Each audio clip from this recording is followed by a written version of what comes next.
Good morning and welcome to the Coffee with Yah radio show here on My Radio Chicago, where we wake up and take a sip of coffee and get real raw and honest about what it means to be a child of God in a world full of sin with your host, me, Nubia Royale. Now, I know it's not the morning anymore, but hey, we right there on the cups, the edge, or whatever. Good afternoon. Some of y'all just not waking up anyway. You know, no shade. Y'all should have been up. Amen. But yeah, but we got some special guests on here today. But we just gonna keep the show rolling with some great hits and stuff. So here is Hewley. I can't tell it all. And make sure that you keep tuning in here with me, Nubia Royale, on Coffee with Yah radio show.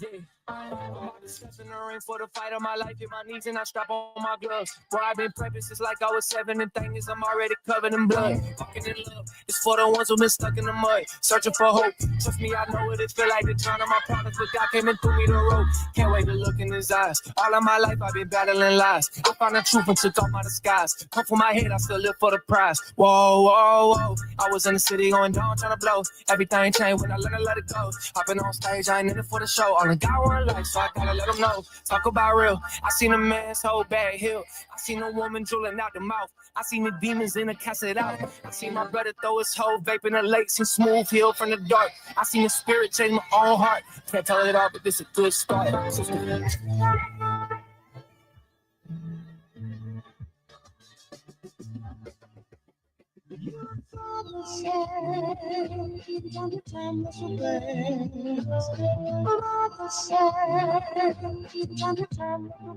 First artist that I listen to is Elvis.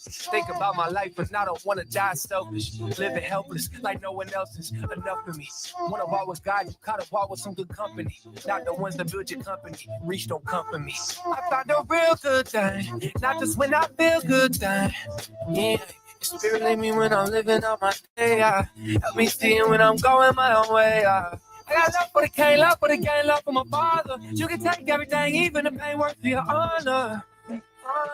Honor. Yeah. This is my story. Yeah. But you write it for me. Lord, please remind me that it's all for your glory. It's all for your glory. It's all for your glory.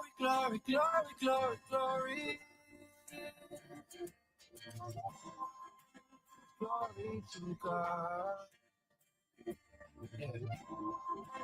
Glory to God.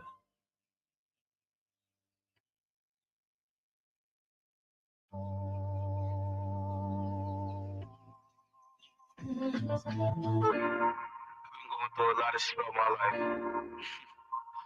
But I'll tell you a little bit about it. It's all about perseverance. It's like everybody want me to fail, but still I prevail. And that's why there's no trust. I've been down in my thoughts, but I ain't never meet her. I got a couple pretty girls, but I ain't never squeeze them. I know a couple trying to hurry, but I ain't never lead them. I got a couple family members, but I don't really need them. I did some dirt up in the streets, but now it's hard, I see them. I know some niggas in my line, but I ain't never read them. No trust. No trust, you know you've been on my mind. You've been wasting all my time. Think I let you go this time. You know you've been on my mind. You've been wasting all my time. Think I let you go this time. Hey, my name is No Trust, I don't trust me. I became cold, I don't trust you. I became strong, I can't f with you. You don't know the life that I live. You don't know the life that I live. Got me thinking twice, but it's no trust, no trust, no trust. trust. Got me thinking twice about this. Would you ever live a life that I live? I watch my mother struggling to raise a kid. When the mess getting close, I be touching my ribs. Older brother getting mad, he keep taking my shit. My mom boy be getting mad, stay I'm touching this shit. Know this life is getting hard, relate this to pain. No trust. You don't know the pain I done been through. Putting all my pain through this pencil. Throwing all the trust out the window. You don't know the pain I done been through. Putting all my pain through this pencil. Throwing all the trust out the window. I've been down in my thoughts, but I ain't never meet her. I got a couple pretty girls, but I ain't never squeeze them. I know a couple trying to hurry, but I ain't never lead them. I got a couple family members, but I don't really need them. I did some dirt up in the streets, but now it's hard, I see them. I know some niggas in my line, but I ain't never read them. No trust, no trust. You know you've been on my mind. You've been wasting all my time. Think I let you go this time. You know you've been on my mind. You've been wasting all my time. Think I let you go this time.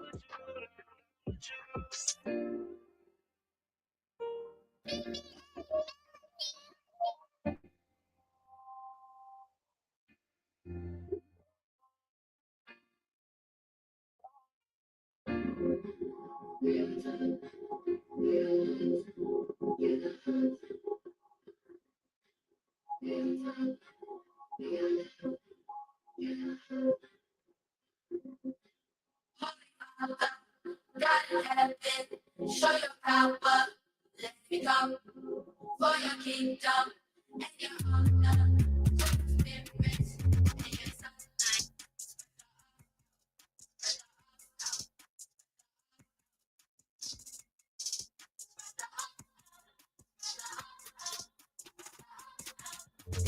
Oh, I think they hate me. Yo, my baby. Ain't no pardons in the garden if you snake me. You can't break me.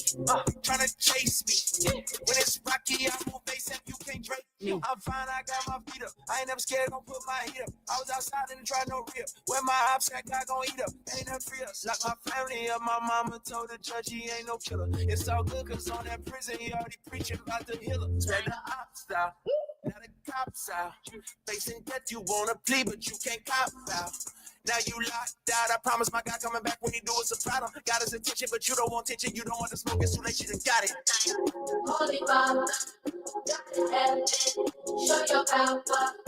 Let me come for your kingdom and your honor. For your spirit and your sunlight.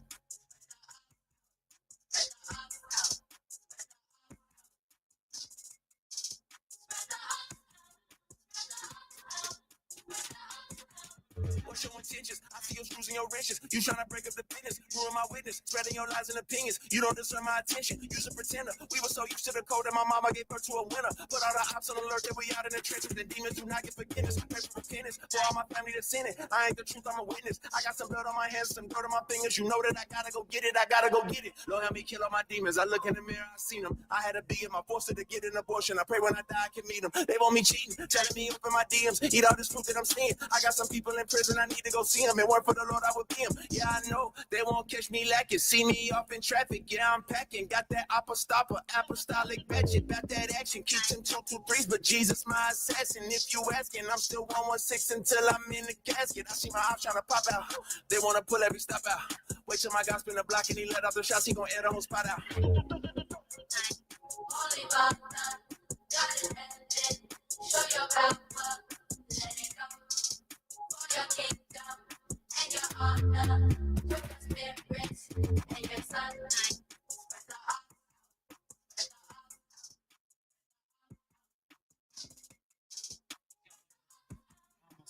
Play this one. Good morning and welcome back to the Coffee with Yah radio show here on My Radio Chicago. Make sure that you keep tuning in every Saturday from 12 to 2 p.m.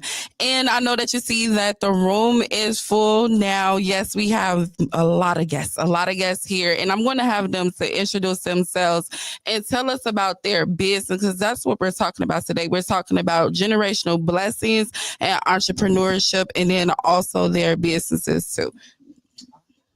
Good afternoon, listeners and viewers. My name is Erica Williams. I own and operate 3 businesses. I'm just going to start off with Elevate with Career Preparations. We pretty much help individuals develop the skills, knowledge, and strategies needed to succeed in their chosen professions. The services offered includes resumes, cover letters, applications, job readiness, and also career preparation skills. For Erica Salad Cafe, we pretty much provide catering and meal prep services, which features fresh, flavorful salads that are prepared to your liking, to your preferences. Portions are always generous and ideal for sharing. We offer a variety of options. Some of the customer favorites since I've been in business have been the Southwest salad, Cobb salads, and also the chopped salads. And lastly, I also have Sweet Treats by E. We have basic and over-the-top packages that are always budget-friendly. We make your events just unforgettable with stunning sweet treat tables. It always becomes the ultimate centerpiece for every occasion. So we're designed to impress. My table features an assortment of arranged desserts, perfect for birthdays, weddings, church, corporate events, and just small intimate gatherings. And each display is customizable. So on my flyer, we have the packages, which include candy, 7 to 12 choices, dozen of cupcakes, fruit cups, cookies, and also the decor to fit your theme. And that was all of my businesses. Thanks. Ooh, she got a lot. Now, hey, Auntie Jackie. Now, yeah, this my auntie, y'all. This my sister and everything. I'm gonna tell y'all who they are as they introduce like their businesses and everything. So, hey, Auntie Jackie, can you tell us about your business? Hello, I'm Jackie Coley, and the name of my business is the Big Back Shack. And my business is a catering, and I cater to all of your catering needs, soul food specifically.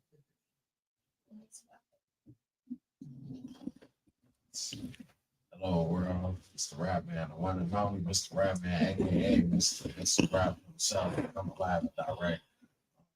Shout out to us. That's my radio right now with the family. I'm coming just to tell a little, just a couple things about the Rap Man. I specialize in all raps. I specialize in jerk chicken raps. My top hitter is my jerk chicken raps. I often salmon rap for chicken eaters.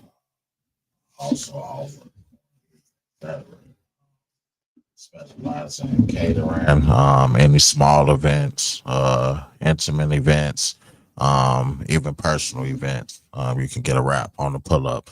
So if you need any wraps, if you need any catering done, you can reach out to me. You can catch me on Facebook at Rapman. That's WRAPMANN, or you can catch me on Instagram, Rapman, rap_man74, or you can get me on TikTok at Rapman74 as well. That's it. Thank you. Okay, now that was Marlon, the rap man, Brandon. I call him Brandon. He got a lot of names, y'all. He's my cousin. Now, okay, we have my other cousin coming in. She's all the way from Arizona, Georgia. She's actually been all over the world and stuff, you guys. So yeah, she's like a gypsy. So yeah. Okay, so I have her introduce herself and go ahead and talk about her business. So I'm Jasmine's oldest cousin, Rita, Emerita. Everyone calls me Rita. I am a traveling phlebotomist. I've been doing that for about 6 years now, 5 years. But before that, I've been in healthcare since 1999. So my business that I have just started is a mobile phlebotomy business where I can come to meet people at their homes or at their job, in your car, whatever you prefer. If you don't feel like getting up, going to the clinic and getting your blood drawn for people who have illnesses that require them to have blood drawn on a more frequent basis. That's more of my area. I will come out to you and meet you and do your lab work and get it transported to a lab and processed. Cool. Okay, so now as a family of entrepreneurs, you know, we all sitting here, each one of us, even like myself, Royalties, cleaning I'm service. sorry, Jasmine. Go ahead. I forgot my I forgot to call what my business name. It was called Heart Sticks Mobile, and only reason it's called Heart Sticks is that's heart like spelled like with your heart, but the meaning behind it is because at work I'm always the one that's able to get the hard sticks. So I just put that little flip on it, Heart Sticks Mobile. Okay. Period. You got to make sure we get them names out there, and make sure you go follow, like, share, and subscribe to all their businesses across all platforms: Facebook, Instagram, wherever they're at. But I definitely know Facebook and Instagram. You guys can go and follow and check up on their businesses and stuff too. But we're going to get way much more into it. So now, sitting here as a family of entrepreneurs, and also at this stage in your lives as entrepreneurs, like, how does this feel? And then, like, what have been like the ups and the downs on this journey as an entrepreneur, individual entrepreneur? So, Rita, I'm gonna have you to go ahead and start first. Wait, what was the first question? So basically, it's how does it feel to be sitting here, as a family of entrepreneurs? Well, sitting here with my family, that's bomb. I love it. I think it's great, and I think it's just it can show the rest of the people in our family and other families on the South Side. You know, shout out to Rosalind, and you know that, hey, families can come together and do things except always just, you know, going punching the clock. You know, you can come up with an idea to try and do something for yourself on your own. And I think for me, my main reason for wanting to start my own is because after a while, you just get tired of working for somebody else, you know, and you get tired of pulling in all these extra hours and feeling like maybe like you're not getting what you are worth. I would say you're not getting treated, you know, the way you feel you should be treated. And so I started thinking to myself as I was walking around hospitals after 12 and 14 and 16-hour shifts, my feet killing me, my back hurting. I'm thinking, like, if I could work this many hours for, you know, a hospital, I can do that for myself, you know? So I started looking into it, and then I started seeing how other people was doing it. I was like, wait, because at first I was thinking everybody has like a little craft or a skill. What is my skill? I'm like, dang, my family cook. Everybody cook, you know, but they know I ain't into that cooking.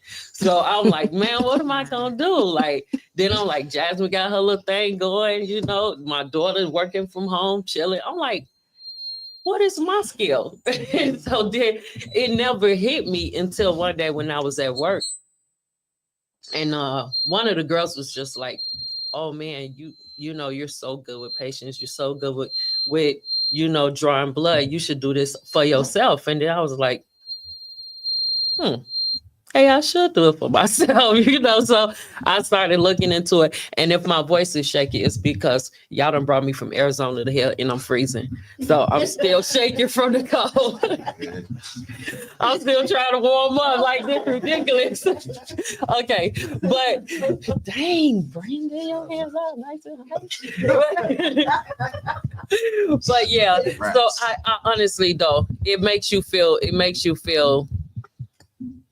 better about yourself as a person. It builds your confidence, and it's a little scary too, because I wouldn't have never started to even think about working for myself until I got married. And you know, anybody who knows, if you married to a Nigerian, it's only about they not working for nobody. It's about business, they own business and doing it. And so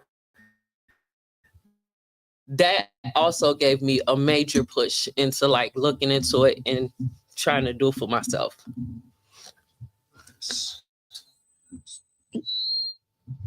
So, Brandon, yeah, I'm gonna have you just go next. Brandon, can you jump in and answer that question? I'm actually asking for you again. How does it feel to be sitting here as a family of entrepreneurs, and what does entrepreneurship mean to you at this stage in your life? Having this opportunity to say that with cousins, my mom, um, like I'm ready to say it's dope. It's a dope opportunity, just to be, in one room, just to express our feelings and gratitude for something that we was blessed with, something that we created, something we able to share with our family, even with the world.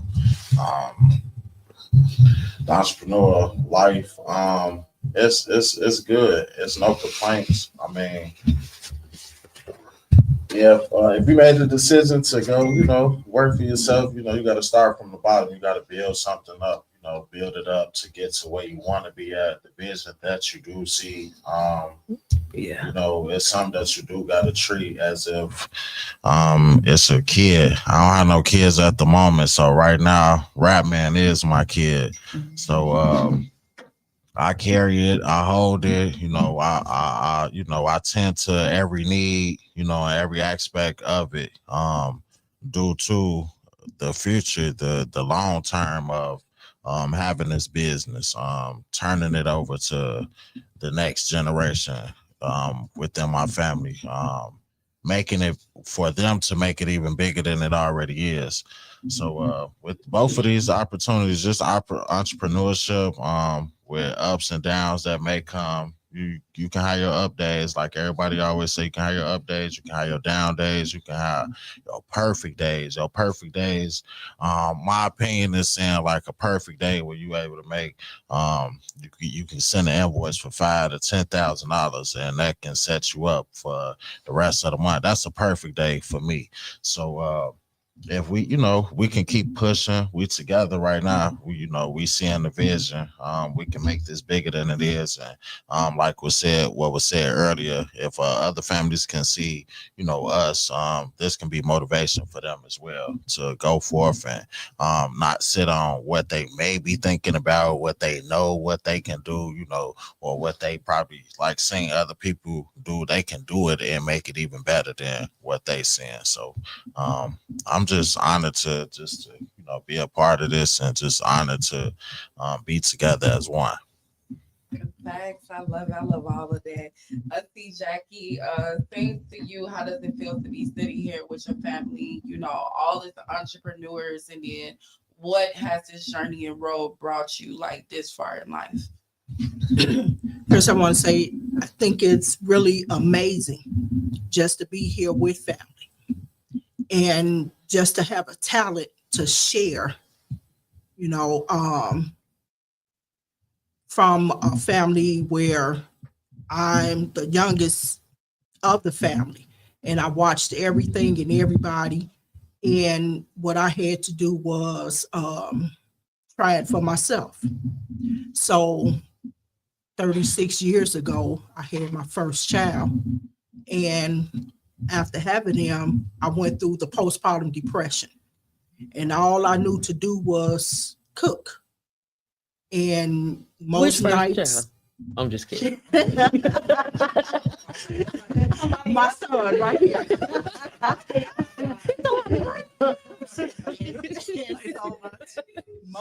Most of my time was spent in the kitchen cooking because I didn't know what else to do. I know many nights my mom used to come upstairs and say, "What are you up here doing? You need to be asleep. Why this boy is asleep? You need to be laying down sleeping." I'm like, "Mama, I can't sleep." So I would find myself in the kitchen many a nights just cooking stuff. And from that day up until now, I don't know how to stop. And so what I did was I began to just try things for myself. Like I said earlier, I watched and I learned, and then some things I was just like, I'm gonna just go to the store and buy this, and I'm gonna go home and I'm gonna just try it. And I would, of course, use my children as my taste testers, or they say guinea pigs, and let them try it. And if they liked it, I took it further. So I had my best friend, and she would often tease me and say, "What you cooking today?" And I'm like, "I don't know, but I'm gonna fix something." And so whenever I would cook it, of course, we all went to church together. So I say, "Dana," I say, "Come out to the house. I done cooked." And she like, "You need to be in your own restaurant. You need to own your own restaurant." And, I didn't pay no attention. But years later, when I started like just cooking food and giving it to people and introducing it to people, it became like, wow, this food is so good. Where you learn to cook? Watching people and experimenting and using my kids, And so from that day when she told me to, that I need to have my own restaurant, I just began to like, okay, I kind of set back on it. And I stopped for a while because I had an injury on my job. And that injury began to do something to me. So I kind of quit, and I sat back. And then later on, my son was like, "Mom, you need to do this. You need to do this. Mama, you got it. You need to do it." And I still sat back on it. But then one day it was like something clicked. I came off my job due to not being able to do, perform like I used to. So I said, okay, I need to make some extra money. And so I just started cooking. And I would make the plates, I bring them to the church, and I sell them to the people. And they be like, "Okay, what you got next week?" And so from that day, that's what I've been doing. Every single week, I try to put something out there for somebody to taste. And I always encourage people to tell me I take constructive criticism, because you need to know the rights, what you're doing right, what you're doing wrong, so you can be able to perfect it the next time. And I don't take it lightly when people come back and they tell me it was a little bit too salty, or it needed this and or need that in it. I don't take it lightly. So I just continue to keep doing it. And what I just want to say to people that have an idea, never give up on your idea. Don't be discouraged when people say things, because while you in this business, you're going to get some good reviews. You're going to get some bad reviews. You're going to get some really exciting reviews, but don't be afraid to step out, and don't let sicknesses or anything stop you from reaching goals when you know that you have a talent that God bless you with. It's a story in the Bible about the people with the talents. Will you be the one with the one talent that took his talent and hid it? Will you be the one that got the 2 talents and doubled it? Will you be the one with the 5 talents and quadruple their talents? Mm-hmm. Don't be that one that take your talent and hide it. Because, somebody need to know your talent, and somebody need to be encouraged by their talent to know that no matter what, you can make it. And where I'm at today is I never would have thought I would be where I'm at today, because at some points in my life, I do have a comeback from, hurts with the sickness and stuff, but I keep pushing myself. And I heard this from this man. I heard this that I used to work for. And he said, the man is like 80 or 90 some years old. And I'm sure you all know about the old fashioned donuts in the Roseland area. Absolutely. Shout out to him. I used to work there. And I heard him on an interview one day, and he said, "I'm afraid to stop, because if I stop, I'm going to die."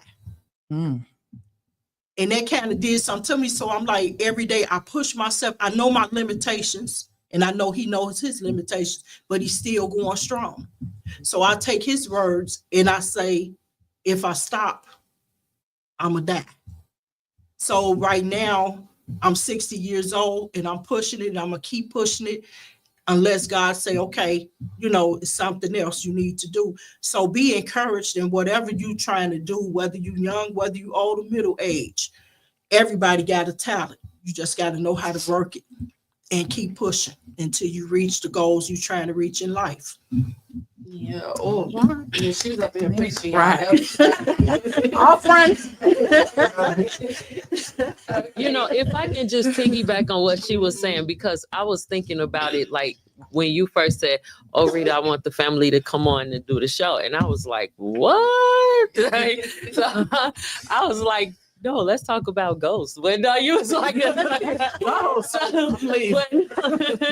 so I started thinking about, Jackie just made me remember it because I was talking to my mom about it, and I was thinking about the word fear, and I was like, fear keeps us from doing a whole lot of things, but God didn't give us the spirit of fear, because in essence, if we let fear keep us from doing that one thing that may have popped in our head, or that one idea you thought about, but then you was like, didn't think about it no more. But if you start thinking about it harder and then you let fear enter, it's like, dang, but you don't even know if it was even gonna work, So like the saying goes, what is it, Jackie? Fear is the spirit of God is not giving us the spirit of fear, but power, love, and the sound. Yes. So like it's and whatever that part is, the substance of things hoped for and the evidence. Faith. That's my thing right there. Okay. So when I started going all around to different places, moving around, because y'all know me, I don't stay still. And my mama said to me one day, she was like, how do you know that you're gonna make it wherever you go?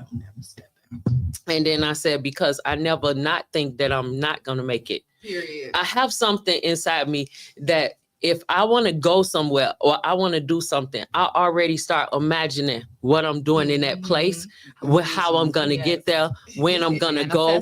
And I just see it and I vision it and I see it and I think about it all the time, over and over again. It's just like if you want a car, right? And you start thinking like, hey, I need a car. You start thinking about what kind of car. You start thinking about how you're going to pay for that car, what dealership you're going to go to get that car. You'll start asking other people about it. It's the same way you do for your business. If you think about, and so I just told my mama, it never came across my head that I won't make it. And I'm telling you, I've went to the very first time that I left Chicago and moved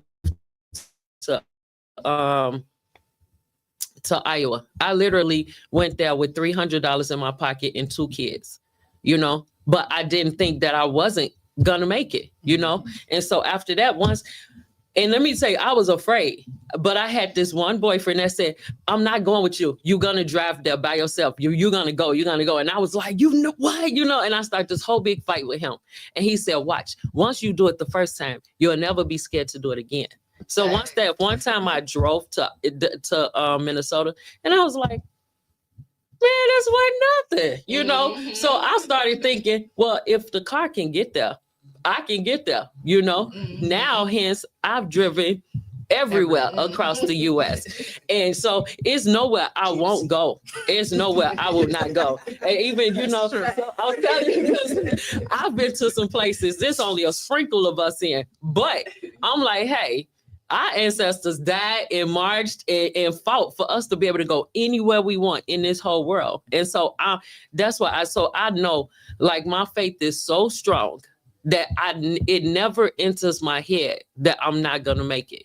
It doesn't. I promise you it doesn't. I had that saying is so prevalent to me. Faith is the substance of things hoped for. So you hope every day that you wake up. You hope every day that today is going to be a successful day. It's going to be a good day. Some people wake up every day and say, oh, I hope we don't have no bad day at work today. It's the same thing. I hope I don't have a bad day in my work today, every day. So, and then the evidence of things not seen, right? So us pushing past the fear and having the faith to go out and do what we want to do, we don't know what the outcome is going to be, but it's the evidence of things not seen, you know? Yeah. And so you already see it, you can get that. If Yes. you already see it, you can get that. yes. Yeah, I love all the resilience. That's what I'm hearing so far, and everybody like, I just got to get started and keep it pushing and everything. So now to you, Miss Erica America, like, Thanks for the name. how does it feel to be sitting here with your family, all these entrepreneurs, and then what has this journey like brought you so far in life? Okay. Sitting here with family, first off, it's a blessing to just be in the room with your own, and we're all venturing out to do our own crafts, our own purpose, and just being able to give back, being able to serve, and being able to operate in our purpose is just a blessing within itself. And piggyback off of what everybody mentioned, I'll briefly touch on what Rita shared. Fear is definitely one of those things that paralyzes a lot of us. And I spent many years of my life just being fearful of the unknown, fearful of tomorrow, fearful if it doesn't work. Yeah. But one thing I push myself on is mindfulness and what I think up here. And what I'm able to see and manifest and envision. And so when you change your thinking pattern and when you actually decide about your business and come up with a business plan and actually sit down and think about every entity that involves your business, like the structure of it. And so a lot of people just jump into business. They're quick to get a logo. They're quick to get flyers. And it's like you need a plan. Sometimes you need a team because, you know, depending on what your business venture is, it could be overwhelming.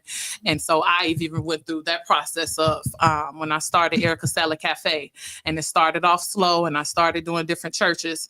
And then my orders started to increase, and I found myself just being overwhelmed and needing help from family, friends, everybody. And that showed me right there in that moment that when you go off into business, you got to have a structure. And sometimes your business plan changes. Sometimes it reroutes. Sometimes you need to take a break. Sometimes you need to rebrand and restructure. And so when you get into business, you definitely just want to have a plan, and don't be fearful of how things are going to work, how it's going to work out. If you just stay faithful and stay prayerful and stay hopeful, and include God in your business. That's one good important one. Include him first. So when you come up with a business plan, pray to him and ask him for instructions. I know sometimes we don't move forward with things because we're worried about the money. And I used to be big on that. Like, God, you telling me to do what? And I got $20 in my account and I'm waiting to get paid next Friday. But it's like, if he brings it to you, he's going to give you the way to get through to it. He's going to give you the way to serve and get to the that area of growth that you're looking for. And so I would just say with business, don't be fearful. If you have an idea, you have a vision, sit down, write it out, and make it happen, or find you an accountability partner. So for years, my sister has been my accountability partner, my brother. I've had a lot of people that just stayed on me like, Erica, you playing. Why haven't you taken this further yet? And so with all of my businesses, it all just kind of stemmed from things that I was doing over the years. Sometimes somebody drops something in your ear or your spirit of, this is something you could be doing as a business venture or a business idea. So sometimes it's just thinking about what talents you already have, what purposes you feel like God has dropped on your spirit. And so that's one thing about business. And as far as where I'm at now and how it has impacted my life now, the good part of it I will share is just being able to serve. I think that's the big part for me. And I'm big on an experience. So anytime people come to events that I'm hosting or something that I'm doing, it's a wow factor. So I'm just always, anybody say I'm over the top with everything. When I decorate, when I do the sweet treats, when I do the salads, everything just have to be decent and in order, because I'm just big on not just appearance, but just providing that experience all the way through. And so I think that's a big one that we could add on when it comes to operating and being in business. You have to operate from a place of excellence. We have a lot of people that say, oh, people don't support Black businesses. That is not true. It's certain Black businesses that don't get support because of the lack of just communication, the lack of professionalism, the lack of being able to access you, the lack of not having consultations, being able to call to kind of explain your services. So it is a lot lot that goes along with business. I'm blessed to have 3 separate things that I'm doing on top of working. They're just all things that I love to do, love to serve, love to give. And I pray that anybody that's just listening to this show today that's been back and forth on, should I get into business? Should I try something new? Jump out there, start. That's where it all begins. You gotta start it and just have a plan and just keep going with it, and you'll keep elevating in life.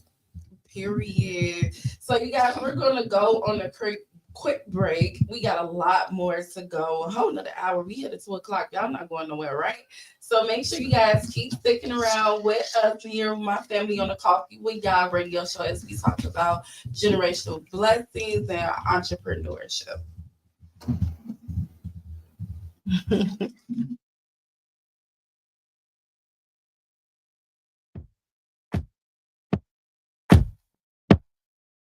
It's the camp.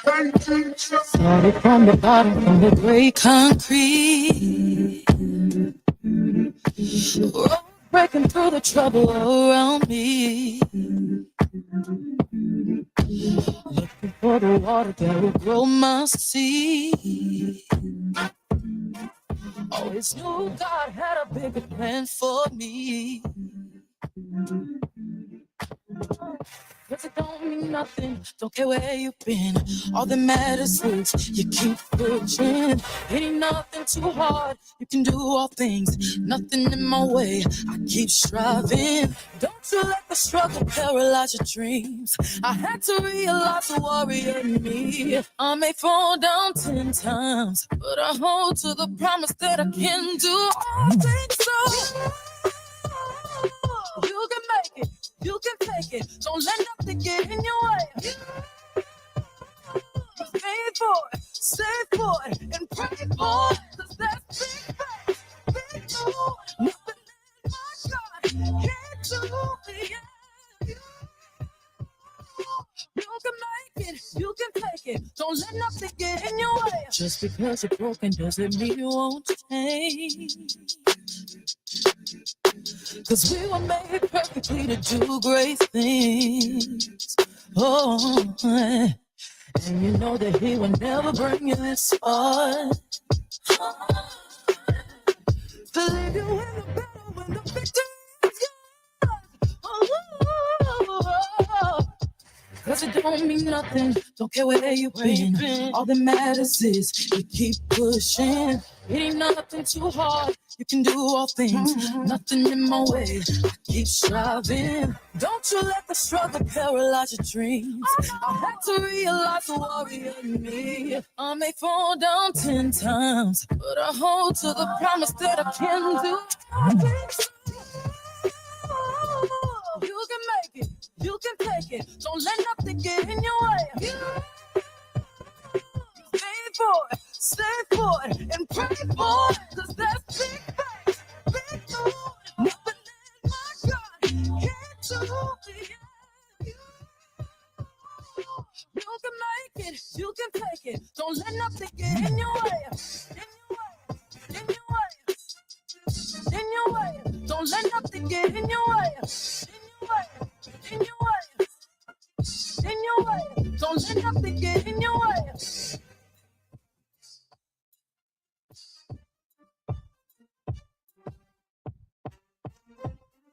And that was Corinne Hawthorne. Here is a quick weather update. We are currently at 31 degrees with a low of 28 today. Yeah, it's cold outside. And then tomorrow, the snow. We get some more snow.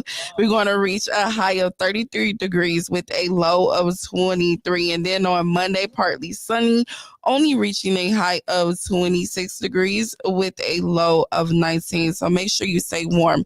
This weather report was brought to you by Royalty's Cleaning Service, a service fit for royalty. Make sure you dial 872-360-6837 so that you can book your next cleaning. All right, so here we go. Here's Ali Lara actions. It's not what I say, it's what I'm doing and how I'm doing it. Without faith, it's impossible to please him, but faith without works is dead. So teach me to love like you do. Teach me I trust in you. To help me to see like you do. I'm gonna have to show you through my actions, how I love you. I'm gonna have to show you through my actions, how I love you. Ooh, show you through my actions. Oh, I'm gonna have to show you through my actions.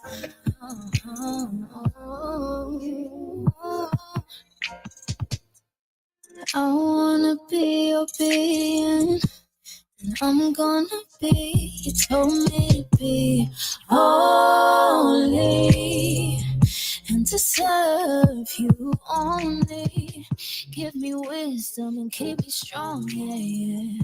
Clear my vision and right my wrongs every day. And as you show me your way, I'm gonna have to show you through my actions, how I love you. I'm gonna have to show you through my actions, how I love you. Ooh, show you through my actions. I'm gonna have to show you through my actions. I keep learning the same lessons while I'm steady missing out on these blessings. I need your eyes to see what you see in me, 'cause I don't know what I'm supposed to do, but you still love me. So show me how to love and teach me how to be selfless. But I know it starts with me, so I really gotta get this practice. Yeah, yeah, yeah. So no more distraction, I gotta function. I'm gonna have to show you through my actions, how I love you. I'm gonna have to show you through my actions, how I love you. Ooh, show you through my actions. I'm gonna have to show you through my actions.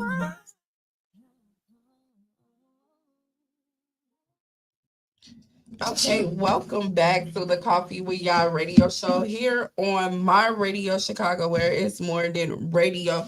Make sure you can either watch live on YouTube or go download the Support District radio app, and you can listen while you're driving also. But we're going to keep the show rolling, and we're going to get into some more details. I have my family here with me, family full of entrepreneurs, and we're talking about entrepreneurship and generational blessings and just pushing forward. So, I'm Marita and I see Jackie. This question, I really, really want you guys to zone in on for it. And, either one can go first. Doesn't have to be any order.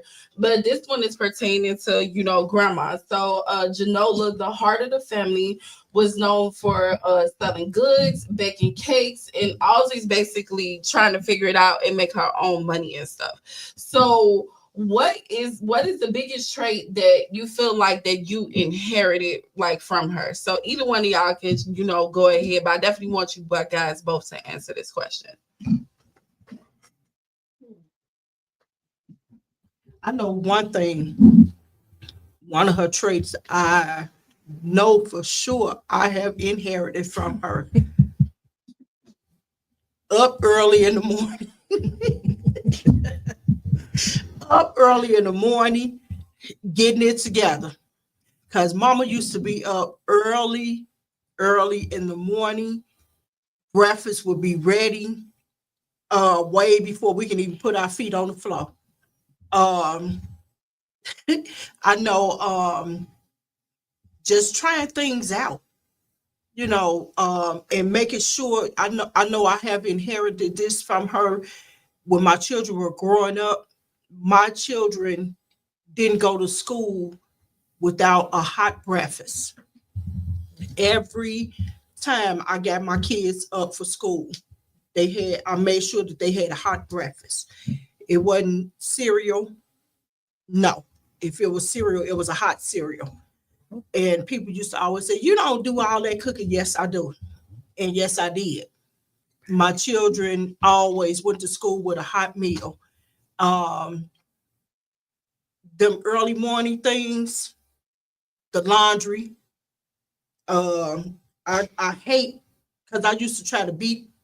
Once I learned how to do my own laundry and everything, I used to beat people to beat people to the wash machine because I knew it's not going to be an easy thing.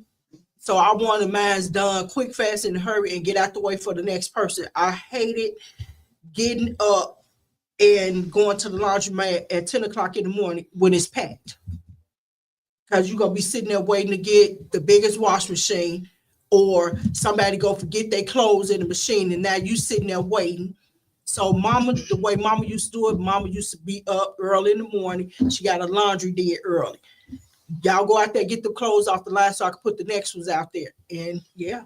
With the old-fashioned washing machine. With the ringer. Washing machine. With the ringer. Agitators. And you had to rinse them twice. Yes, feed the clothes through the ringer. How many times my hand got stuck in that thing? Right. So yeah, that's just some things I love it. So it's like even now that I still do some of those things because it just grew up in me. And I've always just loved seeing either her do it, my sisters, my mama, my grandmother, my husband. Do things early and just get it done and get it out the way. Don't, it don't take 5 hours to do one thing. Just go on, once you get it together, get it done. So yeah. Mm-hmm. I think it would be her. I don't know. She was always, to me, she was just always really tough, really strong and no nonsense. She was big on common sense. She used to always say, stop sitting here acting like a fool. Like she hated that. Don't act no fool. Don't be acting like a fool. What is wrong with you? And so, I just used to always admire so many things that she did. The fact that she left the South, left Mississippi and came to Chicago, just her and her sister, and, and then to later on become a homeowner twice, to raise all of these kids, she with her husband.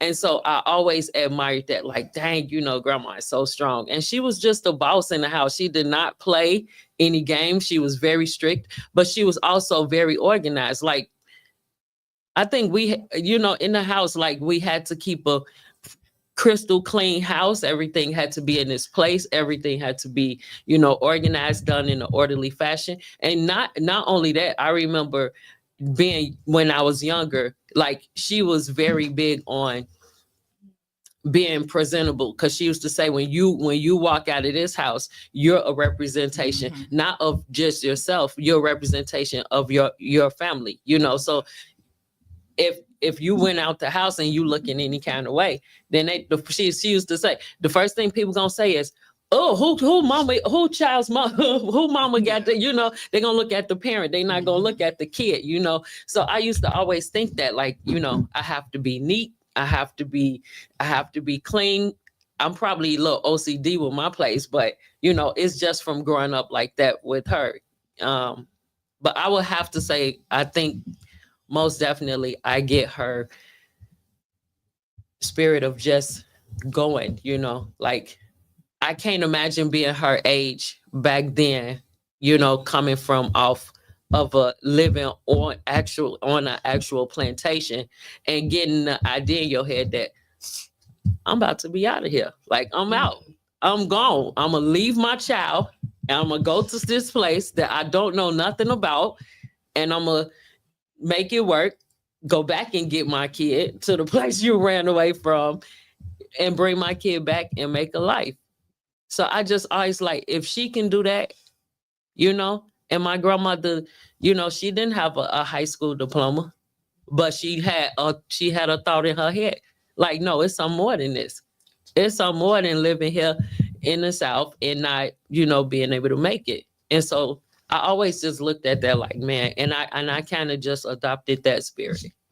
Yeah, I want to zone in more because I know you mentioned her coming from the South to like Chicago, and of course, like during those times, well, Grandma was born in what 1934, so 35. So she grew up and seen like a lot. So seeing what she's seen, and then of course the climate of things that's going on right now, how important do you guys feel like, you know, to carry on her legacy and actually to build like up entrepreneurship or your own generational wealth? Because from what I know, it's just about like the garden, and you know, she used to make cakes and people used to come by and, you know, buy the cakes and stuff from her. So how do you feel like, okay, in this climate and change where we basically going backwards and having our rights, like, you know, stripped away from us, like how important is it for you to keep going on and, you know, just keep building and stuff? So anybody can answer that question. Erica, Brandon, y'all can jump in on that. I would say I think it's important to, one thing that I can remember about grandmother was one, her perseverance, just always pushing through, even through tiredness, through sickness, through whatever was happening in that house in Roseland on 114. Grandma kept going each and every day, like literally no matter what was going on. She got up, we saw her get dressed for work, she come home, took care of the house, did stuff with the kids, me and Darrell. She just kept going. So I think that's that's one thing that I do get from her. I feel like it's her drive to just, we have to keep moving forward regardless of what happens, what challenges, what distractions. You have to keep moving. And I would say as far as for today's economy, one thing that I remember is she wasn't just doing all of those things just for here and now. It was for the future. It was for tomorrow. And I remember just growing up, like grandmother was big on life insurance and having a plan and policy on all of the kids, just so even when you get older and age out, you could take on that policy and still be responsible and have something. So it just reminds me that she always was intentional about tomorrow. She was always intentional about the future and not just the here and now. So I think it's important that as entrepreneurs, as we step out of our 9-to-5 roles or Monday through Friday roles, that we are consciously thinking about tomorrow and the next step and building and even into the future and generational wealth and bringing your family on board and friends on board, or just networking and connecting communities. And so that's one thing that I will share from grandma. And when you mentioned the gardening, that was something that I used to do with her when we were little.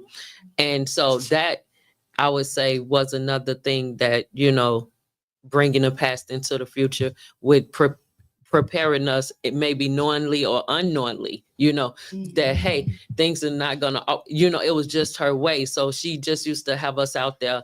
And this was along with her working and still taking care of a whole house and a family. We would still have to go out there, and she would be like, go out there and turn over that earth, you know?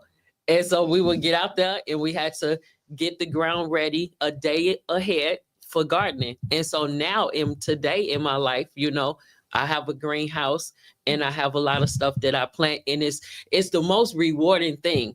And so now my sister, because my sister plants just about everything and grows everything. So we always piggybacking off each other, like, oh, well, how do I grow this? Well, what if I grow this? Well, what else do I need for this? You know, like I was super amazed that day they growing watermelons on her freaking balcony of her apartment. And I'm like, who does that? You know, who turns the roof of their apartment building into a freaking grow garden, you know? And now venturing forward, now she wants to like buy a lot and make it into a whole community garden, which is excellent, you know? And so I'm just like, you know, for me, everything I buy, I promise you, every single thing that I buy, if it has a seed, I'm keeping it. I have caught myself in restaurants eating stuff and like spin seeds in the napkin, and I keep it because in my head, in the future, we don't know what the hell going on.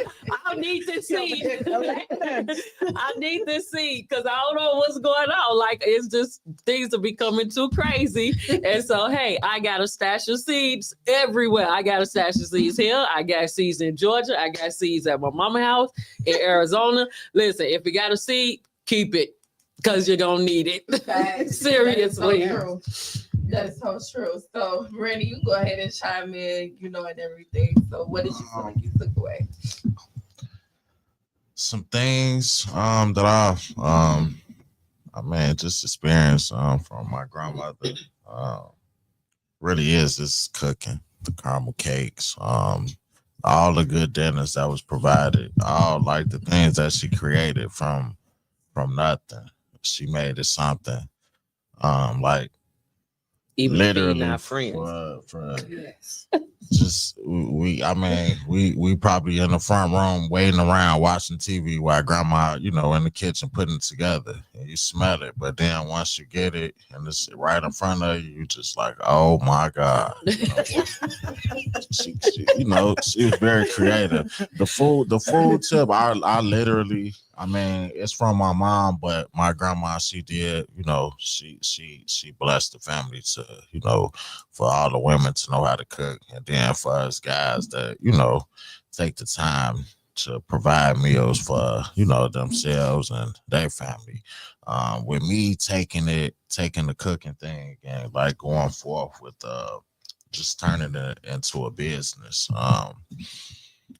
I'm very appreciative of just one to cook, just one to know what my grandma cooking, and then one to know what my mama cooking, and one to know how she made this. And even if it was just noodles, some oodles and noodles with some hot dogs chopped up, sauteed, and then chop up some onions and bell peppers, you know what I'm saying? And put it all together and make it work. Put some cheese in the noodle. That's a 5-star meal. Right. That's 5-star right I'm there. telling you. It's just about being creative, so I seen my grandma do some, like she being in her creative, part of life, just making things, structure as well. I do know about going outside and raking leaves and cleaning up. I do remember my grandma with her garden.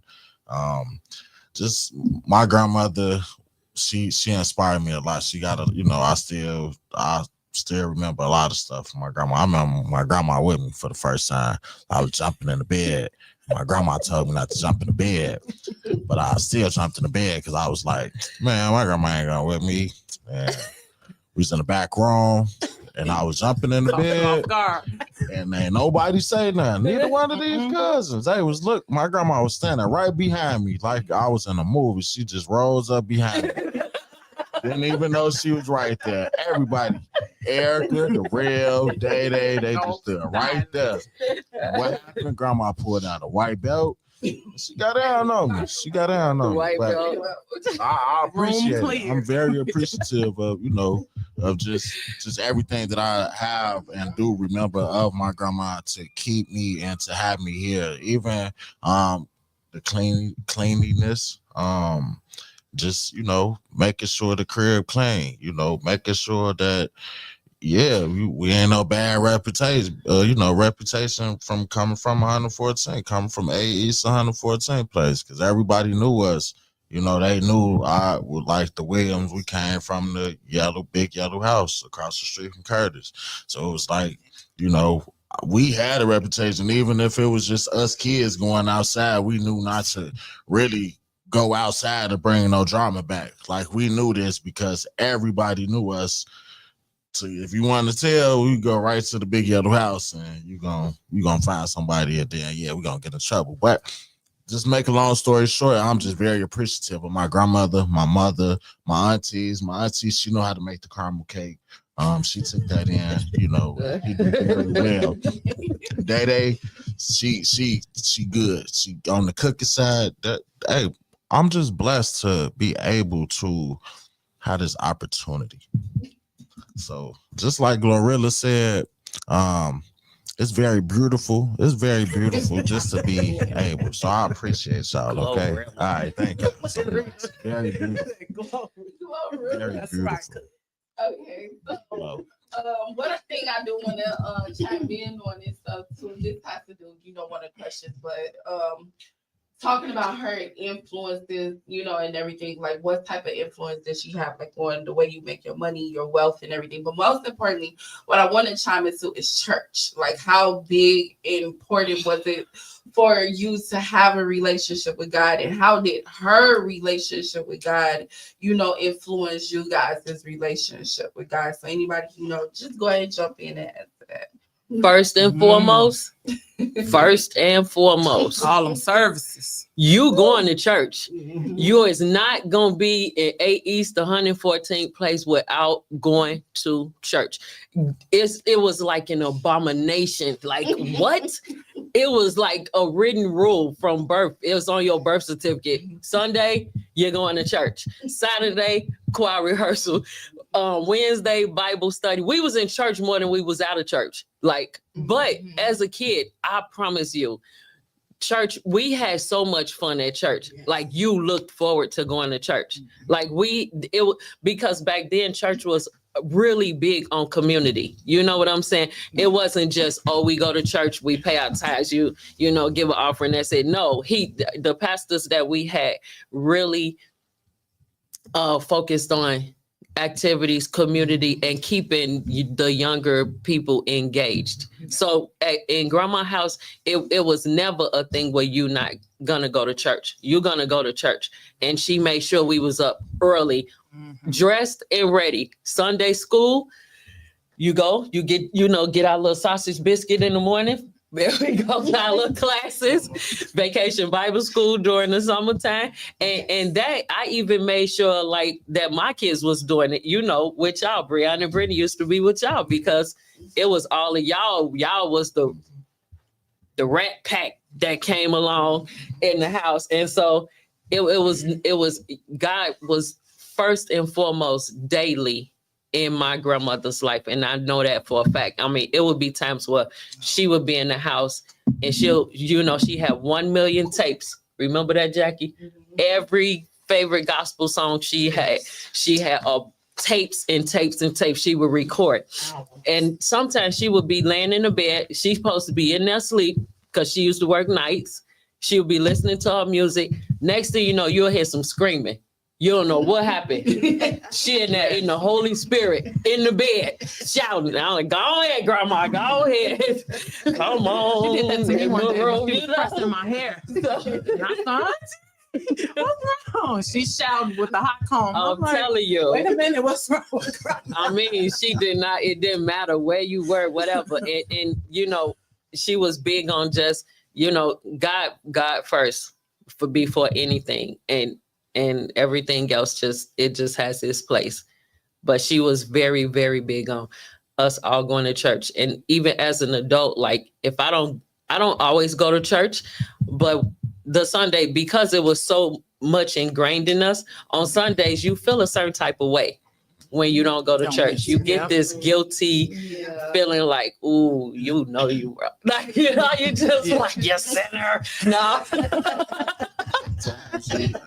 No, but I do. And now that I'm getting older, I just like, I see, you know, I appreciate everything that she taught me as, you know, as a female, how to be a proper lady, you know, etiquette. She taught me etiquette. She taught me the rules of what it takes to be a wife, you know, what the duties it takes to be a wife. She taught me so much. It was so many things that we talked about all the time. And so it got the church and God, no, you can't even question her. That was just, and I don't know if that was something she was brought up with that because her father was a pastor. Okay. So yeah, but she was very gun-ho, and not only her, like all of us was going to go to church. Everybody was going to know God. And then afterwards you're on your own. So Auntie Jackie, how was it, you know, grandma's relationship with God influenced your relationship with God? It has influenced my relationship so much, and I thank God for it because I know when I remember this one time, and I don't even know what happened, but I had got tired of church, and I told my mama this one day. I said, when I turn 18, because that was the thing, when you 18, you know, you grown. That's all we thought. When I turn 18, I ain't going back to church no more. I'm sick of going to church. Where am I at today? In church. And it's church is all that I know. And I oftentimes I tell people, you know, this world don't have nothing to offer me. Church is all that I know, that I've known. And I wouldn't trade it for the world because, I mean, especially in a time like this, when there's so much going on, you know, so much hate, so much jealousy, the crimes, and all different things that's going on right now. And of course, we can say, you know, look back. I remember all this stuff happening when we were kids. You know, it was happening, but it wasn't so much in your view. Publicized, yeah. It wasn't, Yeah, you know, everything like was out she there. said, publicized. It wasn't like that. But I mean, as we gotten older, you start seeing different things, and like now it's like boom, it's right in your face. So I wouldn't trade it, and you know, it's just me. I'm just that type of person. I'm always go whatever conversation I'm having, I'm gonna say something about God because I can't help it, you know, because it's instilled in me. And I can say even on this broadcast now, if you don't know the Lord, you better get to know him because we in the last of the last days, and now's the time to, you know, turn around and get back with God because he's the only one that can help us. And I tell everybody, you know, I find myself now, I'm on Monday night prayer, Tuesday night Bible study, Wednesday Bible study, Thursday family prayer, Friday I'm on the prayer, Saturday I'm on the prayer, Sunday I'm in church.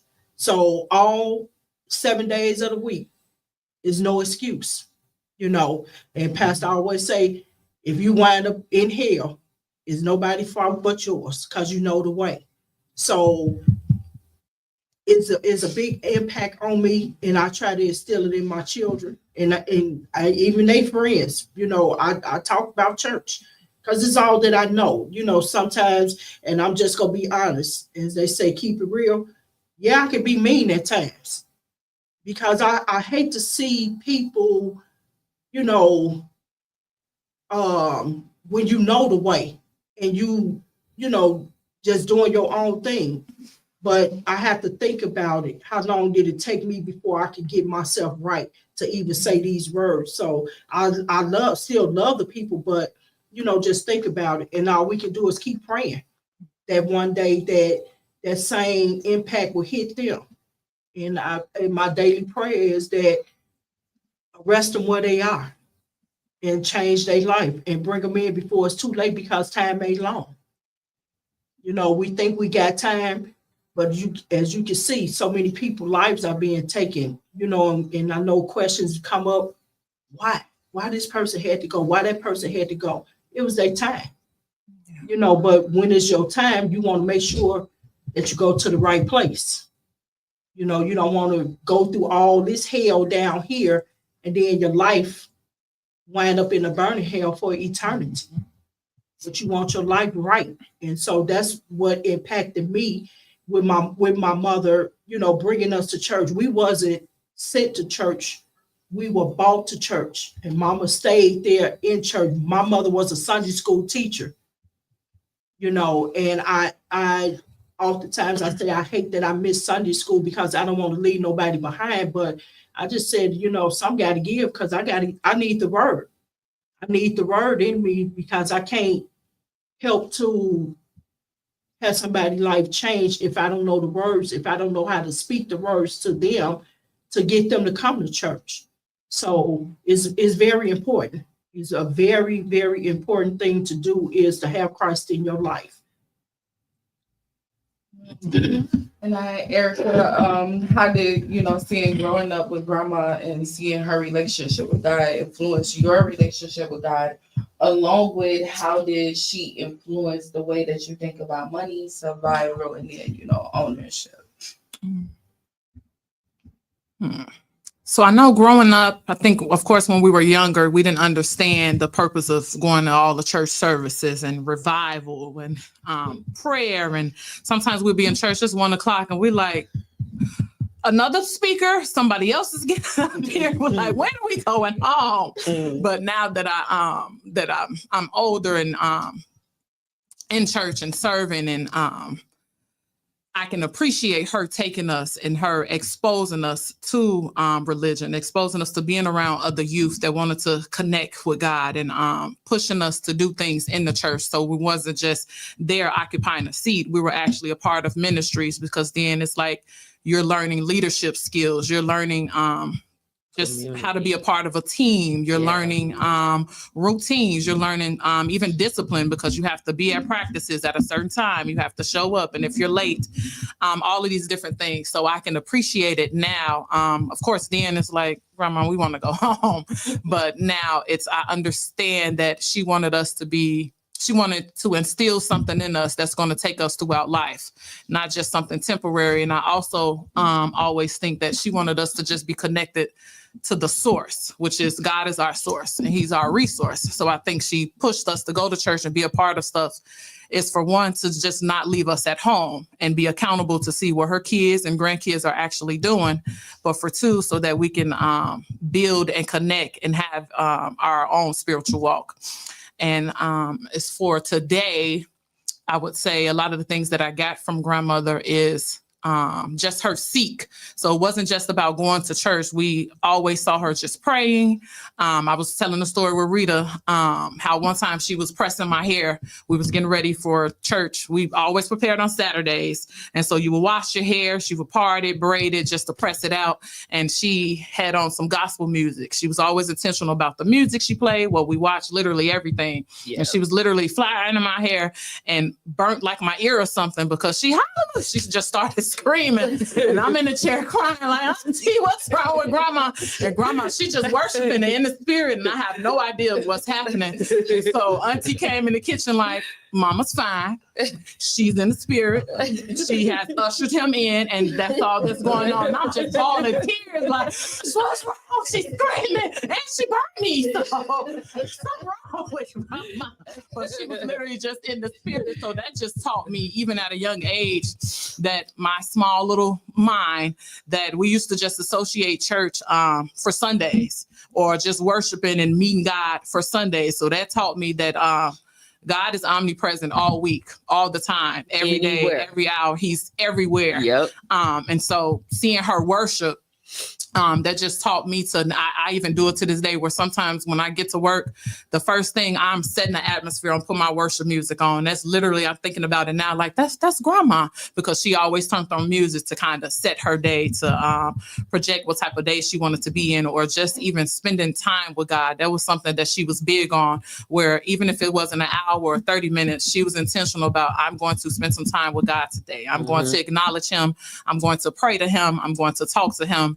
And so to see her relationship with God then, and my relationship with God now, she was definitely a pilot and all of that, and constructing just me being in church, me wanting to have a relationship with him, me wanting to seek him, me wanting to be a part of a community and actually stay connected, and just getting in my word. And that's another thing that I would say I would appreciate her for, was just teaching us the word. I recall where we used to have Bible study at home, and me and Darrell absolutely hated it, because people from church would come and we would be like, what are we doing? We do this all week. We got to see them tomorrow. They would literally come and bring food, and Auntie would be like, y'all gonna sit at this table and learn and read. And we hated it, but now it's like, look at what they were instilling in us. And we all need God. That is the one thing that is constant in our lives every single day, even when other people exit our lives, when people pass on, when things aren't going right. He is the one source that we all need. So I honor my grandmother, and I appreciate her, and I thank her for instilling us. And at that point, although we felt like it was forced, thanks for forcing us to go, because now I'm able to just appreciate being in church and having a walk with God and connecting with other people that wants to praise and worship him and glorify him. Brian and Mr. Rapman. So seeing grandma's, relationship, and then also even your mom too, how did their relationship, with God influence your relationship with God, and also how did it help you with your business and stuff too? I use prayer with the rap man. It's a rap. I make sure I pray over. I make sure I tell people that God is the captain of this ship of Rap Man LLC. He is the leader. He do lead me. he is my comforter with rap, man, when I might have my days of might have stressful days of, hearing that voice saying, don't make no raps today, or you're not gonna get no orders today, or you tired, don't make no raps. I get the feeling of God coming over me saying, nah, you got to get up out of that. That ain't me. That's the devil talking to you. I'm here telling you, make these raps, and I'm gonna make a way. You step out this door, them raps is sold. And it happened all the time. It happened all the time. Devil always, try to have that conversation or just try to talk and, try to downplay my spirit of making raps or just doing whatever I do, going out all way. You're not gonna sell it. And I go out, I dismiss that voice, and I say, I rebuke that.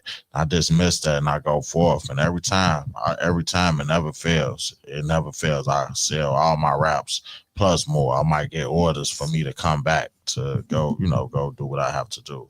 But just for my grandma, just always listening to church music, just her always with her music every day, all day, just recording her tapes, making her tapes, like my mom says, she making albums, recording the albums off the radio.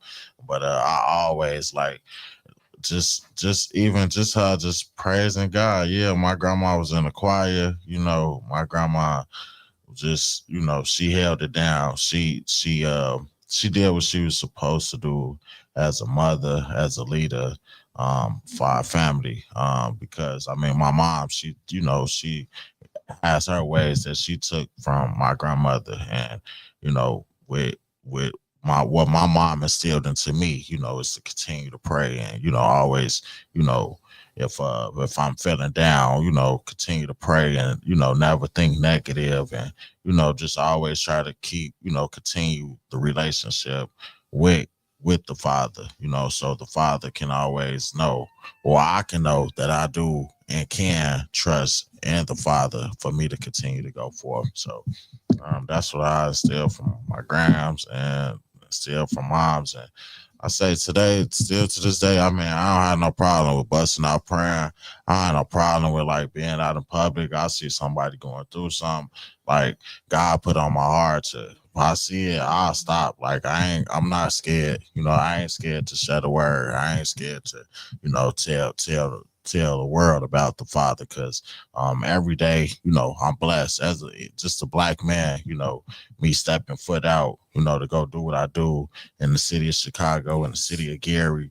At any time, anything can happen, anything. I've been operating now. It's going on 9 years, might I say. I've been operating and I never had a run in, so I just use that as a testimony, just to say, I don't walk around and, play with guns. That was my younger days. Now, things are bad, but I do it purposely now just to show myself, just to confirm myself that I know that the Father got me. I can go anywhere in Chicago and the Father is all over me. I can go drop off raps anywhere and I know that the Father got me, because he tells me, he shows me every day. He shows me anything, anything it can be just any visual that I might get, he's just telling me, man, you go, don't think about it. Just go. I got you. I'll take care of it. If something happen, I ain't gonna put nothing on you more than you can bear. So, whatever situations that I go through, I just pray about it. I literally pray about it and I keep it moving. I don't look for a man to help me. I'll just continue to look towards the Father, just for him to speak to me and speak to my mind, so I can continue to grow and elevate, and so I can tell even more people about him as well with my platform that I do have. I do want more people to come to the Father. I want more of my brothers to come to the Father. I want more of my sisters to come to the Father, and for them to know that he can and he will, provide your every need for everything that you might be going through in your brain and your heart, whatever you might be going through.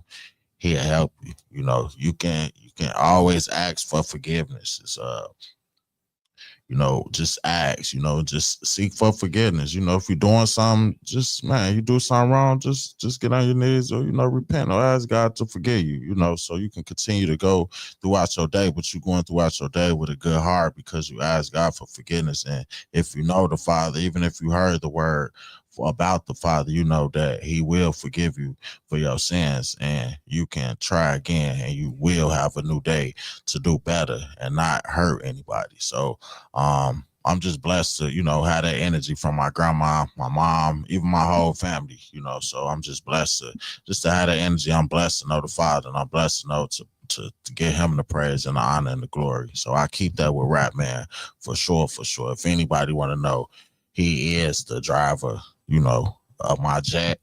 He the pilot of my jet. He the captain of my ship. That's my man. So y'all want to know who he is? Just you know, talk to me, and I'll tell y'all a little bit more about him. Right. and also, you know, I think them in us growing up in church, it helped us as adult. It helps me as an adult to have that personal relationship. Mm-hmm. And when I say personal, I mean deeply, disgustingly, intimately personal. Because when you really sit back and think about God the Father as your actual parent, as your actual father and your leader and your guider, like one day I sat back and I thought, because I was listening to a sermon, and the pastor was like, there is some things in your life that you've done that you would never, ever want, like your parents to know, right? Mm-hmm. You know, it's embarrassing, it's horrible, it's the, you know, whatever. But, you know, we have this God that knows every blessed thing that we've done, bad and good.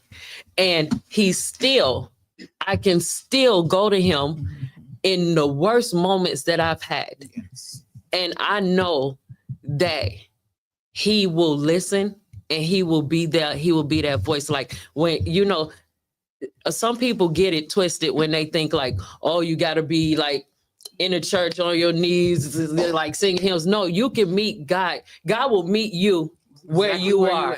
So if you are like, you know, if you talk a certain way, you act a certain way, even when moments when I've been pissy drunk in the club with my friends, like I'm not kidding you. And I would even in my mind, I would be thinking like, dang, Rita, you know, you went a little too far this time, you know, or God said, or you'll be thinking like, how are you going to get home, or certain things that you've done that's super, super embarrassing. And you just feel so bad. Like, oh my God, you know, and each time though, you still call God. You still call God. It's been so many times where I honestly been going through so much stuff, and you go through so much stuff. Sometimes you don't even want to tell anybody else because you don't feel like either I've overburdened this person with so many problems that I've had over and over and over again. You feel embarrassed. You don't want to go to them and talk to them again. You know, everybody knows your story, but God is that person that's there, that's willing and ready to listen to you every single time. Mm-hmm. And I wish that people would pay more attention to those little small voices that you hear in your head, because they not just voices. Mm-hmm. And you're not crazy, you know, it's spirit, it's God. He talks to you every single day. You just have to calm yourself and listen. You know, one day I called Jackie. Like Jackie is my go-to when it comes to, because she's the auntie you could go to and get knowledge and wealth biblically, but in a calm way. Because Jackie is the calm. I always look at the calm auntie. You know, she's always like talking all low, and you know, she's always she do. And I can call Jackie anytime. Yeah. She know I done called her like, Jackie, like I have called, like, remember I had the whole panic attack. I'm not the panic attack person, but I'm not that type. But I was driving home from work one day, and it was about 7:00 in the morning. And in the car with me, I heard a voice loud and clear, like Brandon sitting next to me. And it was a male voice, and it just said, "You don't have much time." And so for some reason, the voice shook me to my core, like inside. And I immediately, whoa, like crying.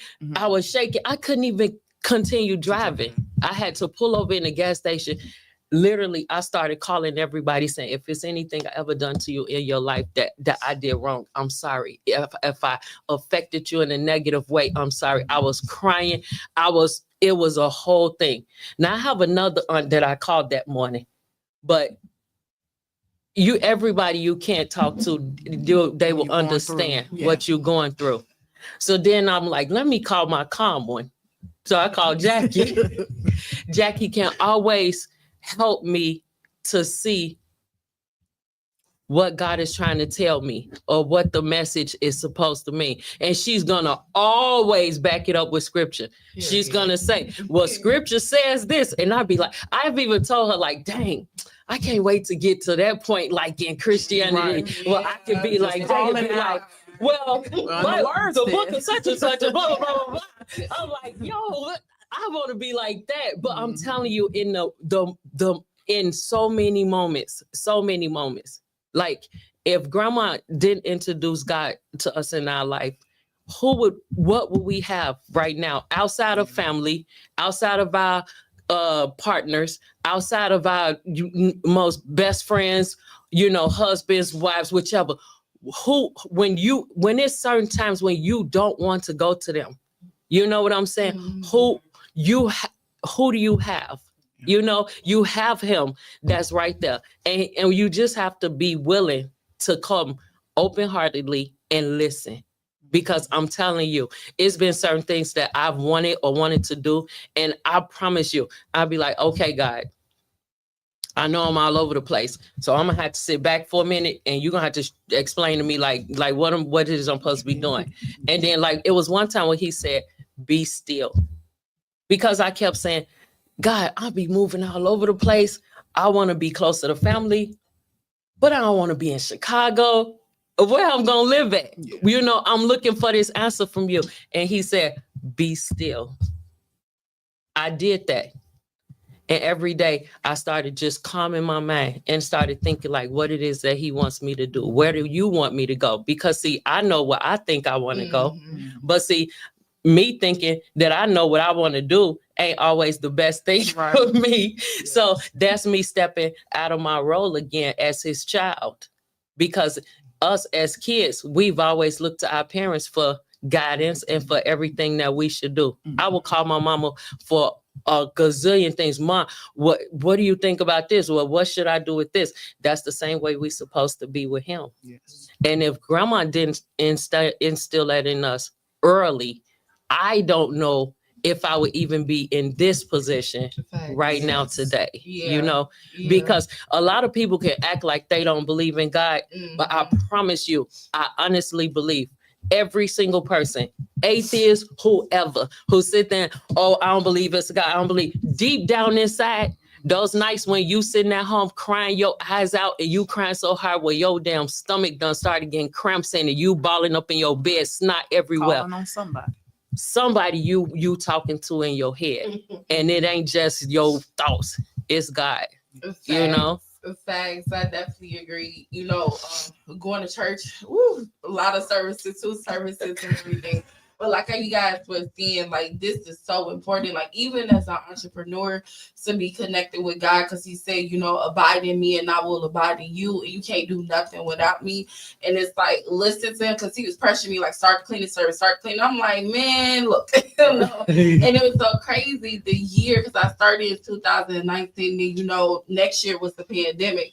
And I wouldn't have known it if I didn't just like listen to God and just stay connected with him. It's been so many times like where I didn't even have to turn down money, turn down contracts, because he was like, nah, that's not good for you. You should be going to this place. You should be going to that place. So it's really, really important to have a relationship with God and be connected to the direct source and everything. So you guys stay tuned. We are almost coming to a close, but don't go anywhere. Continue to stick around with me, Nubia Royale, and my family here on Coffee with Yah radio show.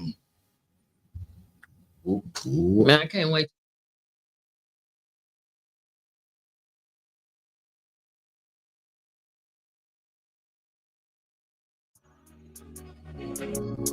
Believe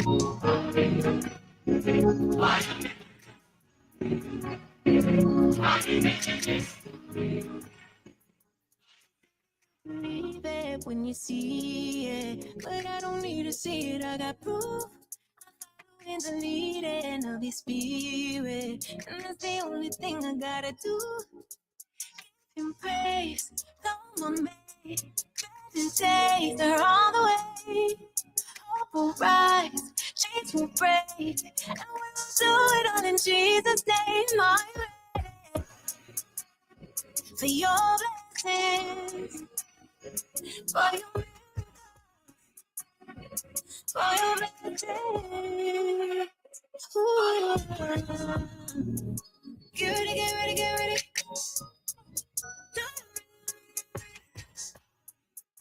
Get ready, get ready, get ready.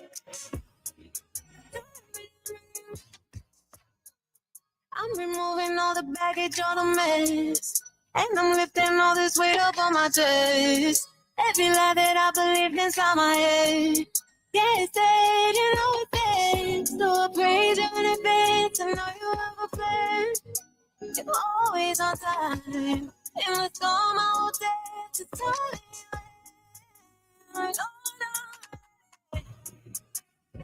For your blessings, for your blessings. Ooh. Get ready, get ready, get ready.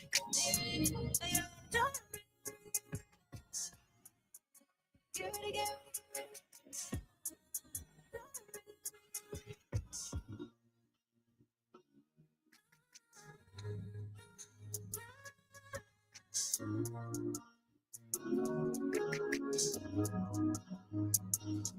Give them praise, compliment, better days are on the way.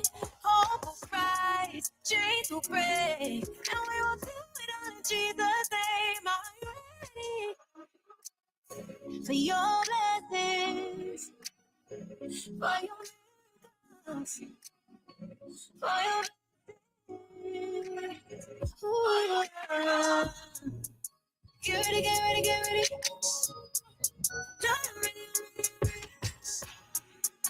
Get ready, get ready.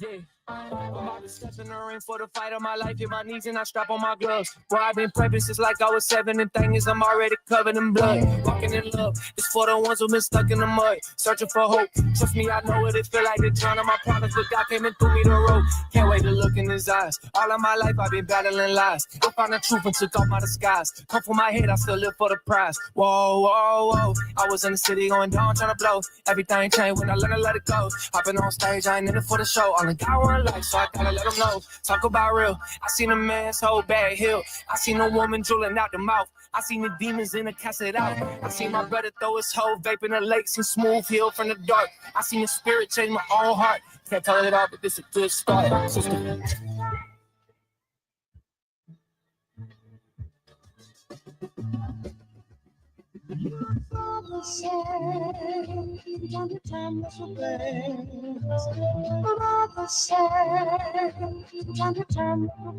First artist that I listen to is Elvis. Think about my life and I don't want to die selfish. Living helpless like no one else is enough for me. Wanna walk with God, you gotta walk with some good company. Not the ones that build your company. Reach don't come for me. I found a real good thing, not just when I feel good thing. Yeah. Spirit lead me when I'm living out my day. Help me see it when I'm going my own way. I got love for the king, love for the game, love for my father. You can take everything, even the pain works for your honor. Honor, honor, honor. Yeah, yeah. This is my story. Yeah. But you write it for me. Lord, please remind me that it's all for your glory. It's all for your glory, glory, glory, glory, glory. It's all for your glory, glory, glory, glory, glory. Glory to God.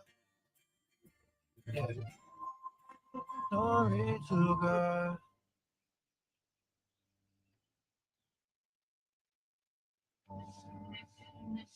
This result.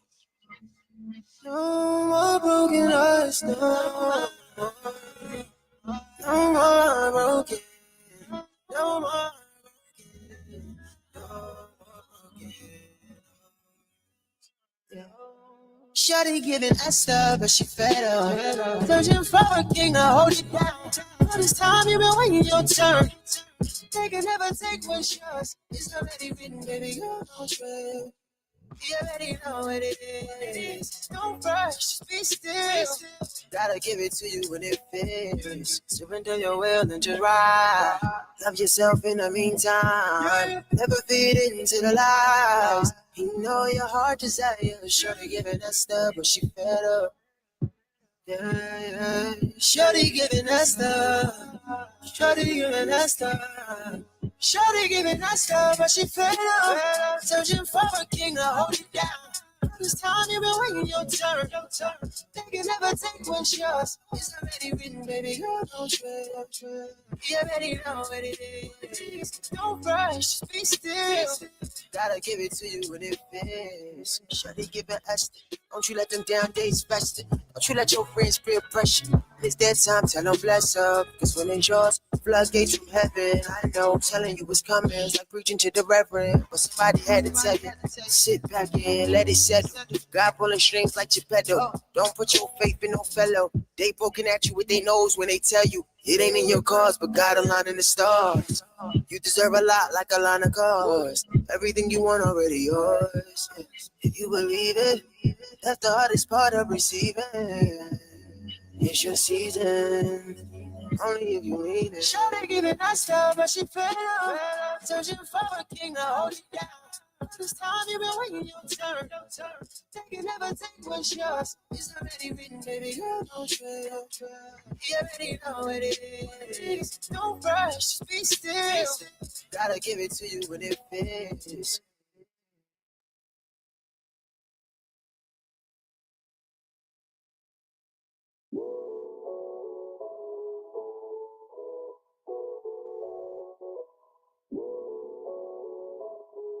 Yeah, I know it's been a little while, but I gotta let them know. If you ever been down, opportunity to grow. I know you having trouble understanding it. You trust in God, He got His hands in it. I promise He'll protect you like a slam in it. He don't get the glory if the man did it. You gotta stand with him. I know. Yeah. Life gets hard and it feels like there's no way out. Yeah. I promise if you just keep going, it'll all work out. Yeah. Cause that's my God. He won't let you go by fire. All you need to know right now, He gon' pick you up, give you love right now. Yeah. All I want isn't all I need. Give me God, because everything I am, I'm trying. Come on, in your hand, I'm a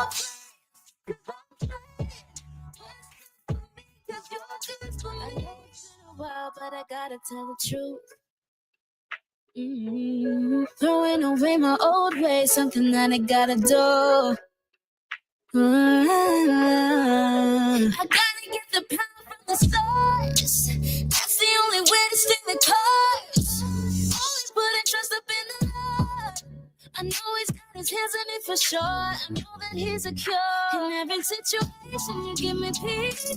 Don't gotta be afraid, cause you're in the lead. No. I'll never be the same, cause you set me free. Yeah. That's my God. He won't let you go by far. All you need to know right now, He gon' pick you up, give you love right now, yeah. All I want isn't all I need. Give me God, because everything I am, I'm changed. Got my life in your hands. I'm a cause I'm changed. What's good for me, cause you're good for me. Everything I am, I'm changed. Got my life in your hands. I'm a class, cause I'm changed. What's good for me, cause you're good for me. Everything I am, I'm changed. Started revealing this revelation, I had to upgrade the title. It's going to be Trading Faith. It's going to take you trading where you put your faith. And what we have to do, which is a very scary thing for people, is take our trust out of what's gotten us here and now trade it for the presence of what God wants to do in our life. Trading faith is changing the faith that got you here for the faith that will take you there. Where's there? Your prophetic promise. Where is there? You walking in purpose. When my anger's about to go crazy, I don't run to a bottle. That's what I used to trust. That's what got me here. I don't run to money and being a workaholic. That's what I used to trust. That's where I used to put my faith. I don't even run to my husband or wife because they are not the source. They are just a resource. I am trading where I used to go, and I'm putting it in the one who can actually kill me.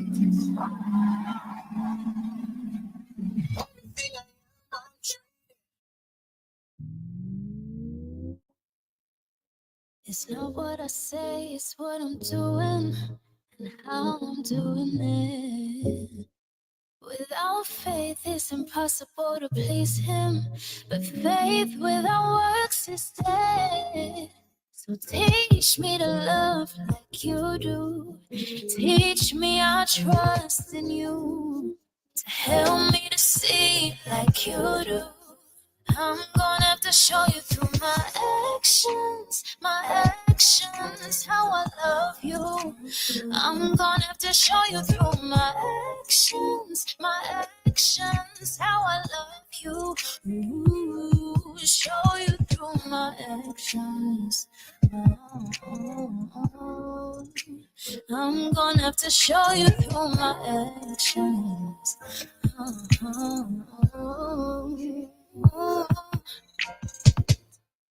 I wanna be obedient, and I'm gonna be. You told me to be holy and to serve you only. Give me wisdom and keep.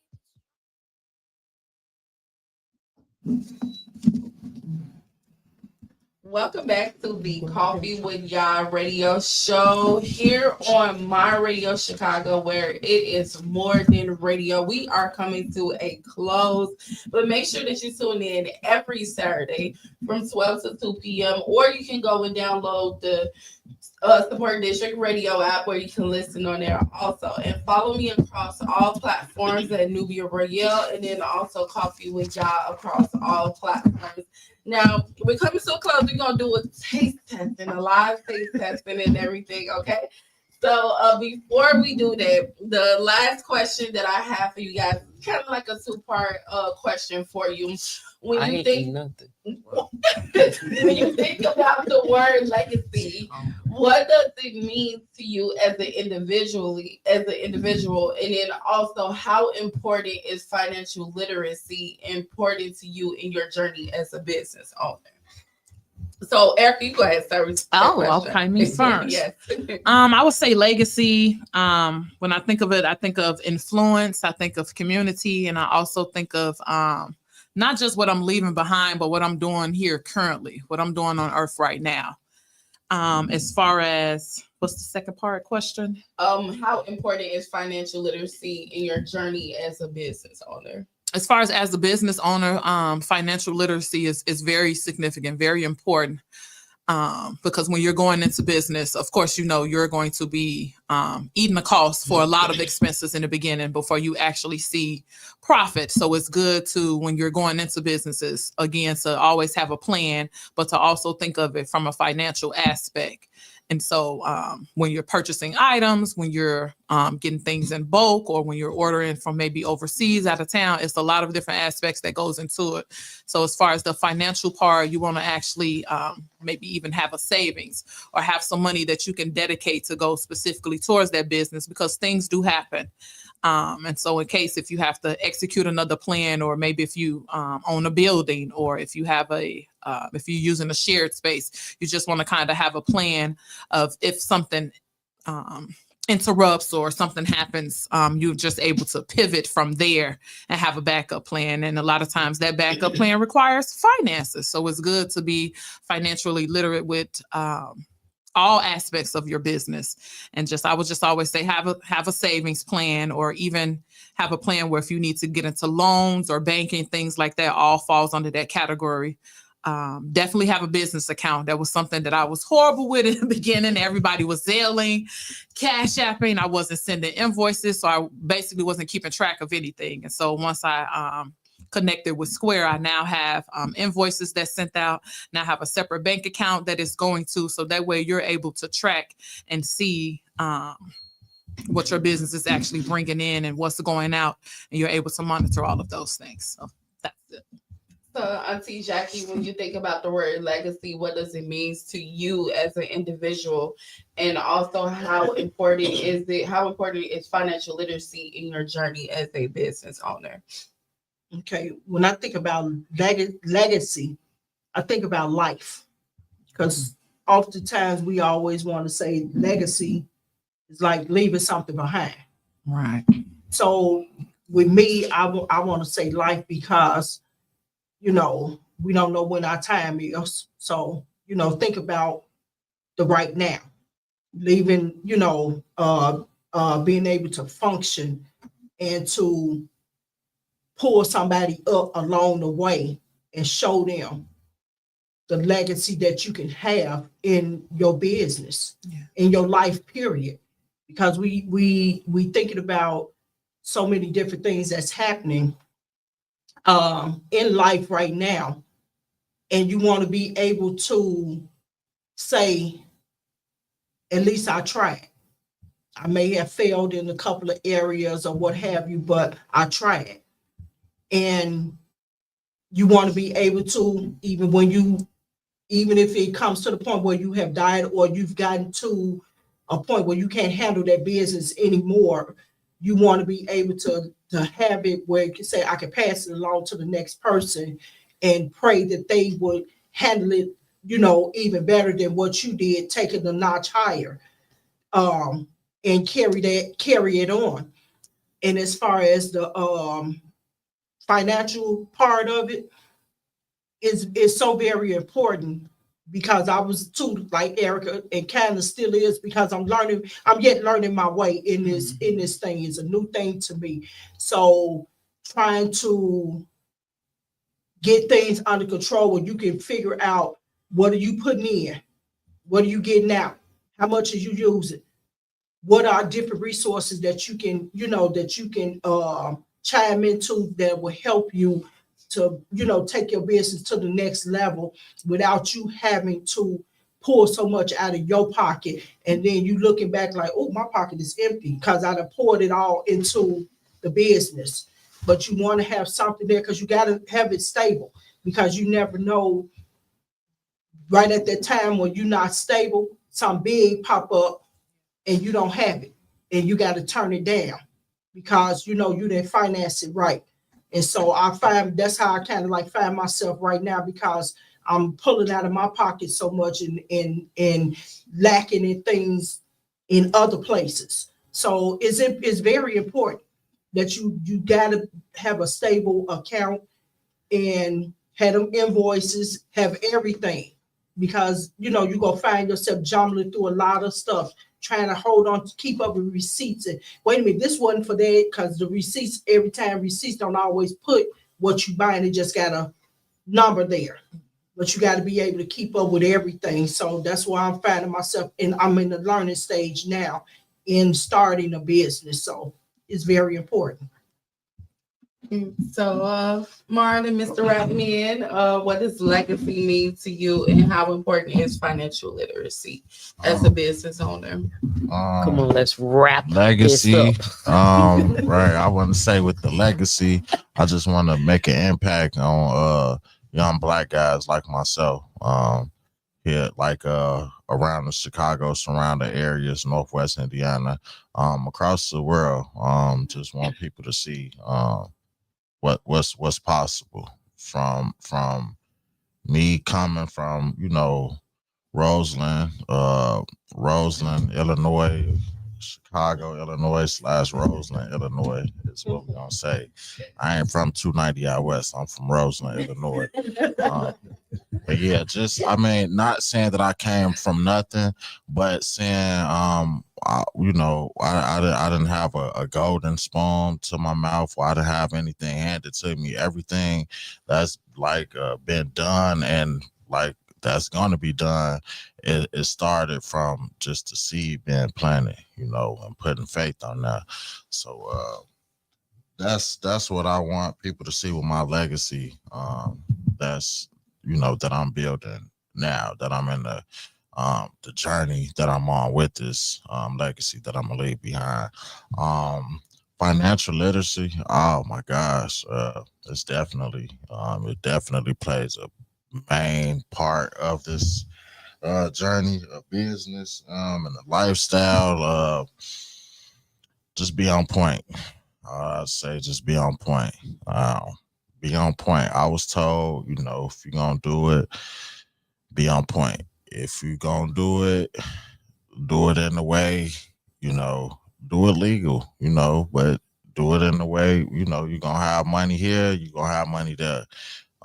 If you want to go further, stay on the radar. If you want to just do this just to make some money, just do it to make some money. But just know that the IRS, they watch. Tax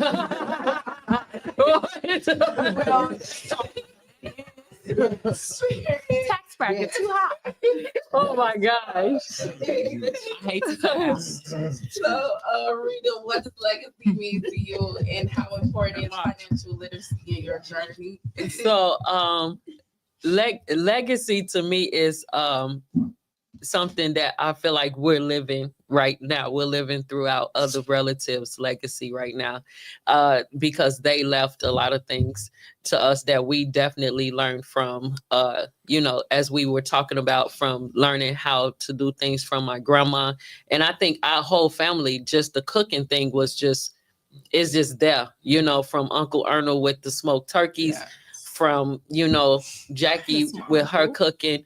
Grandma definitely did a great job in teaching her kids how to cook and be able to sustain and make a meal out of anything, from, I don't even know if these two ladies remember, Bren made the most banging nacho plate. I thought she was talking about that pizza bread. The most Italian beef. I was just gonna say, and the most banging Italian beef sandwiches in Roseland. It was no match.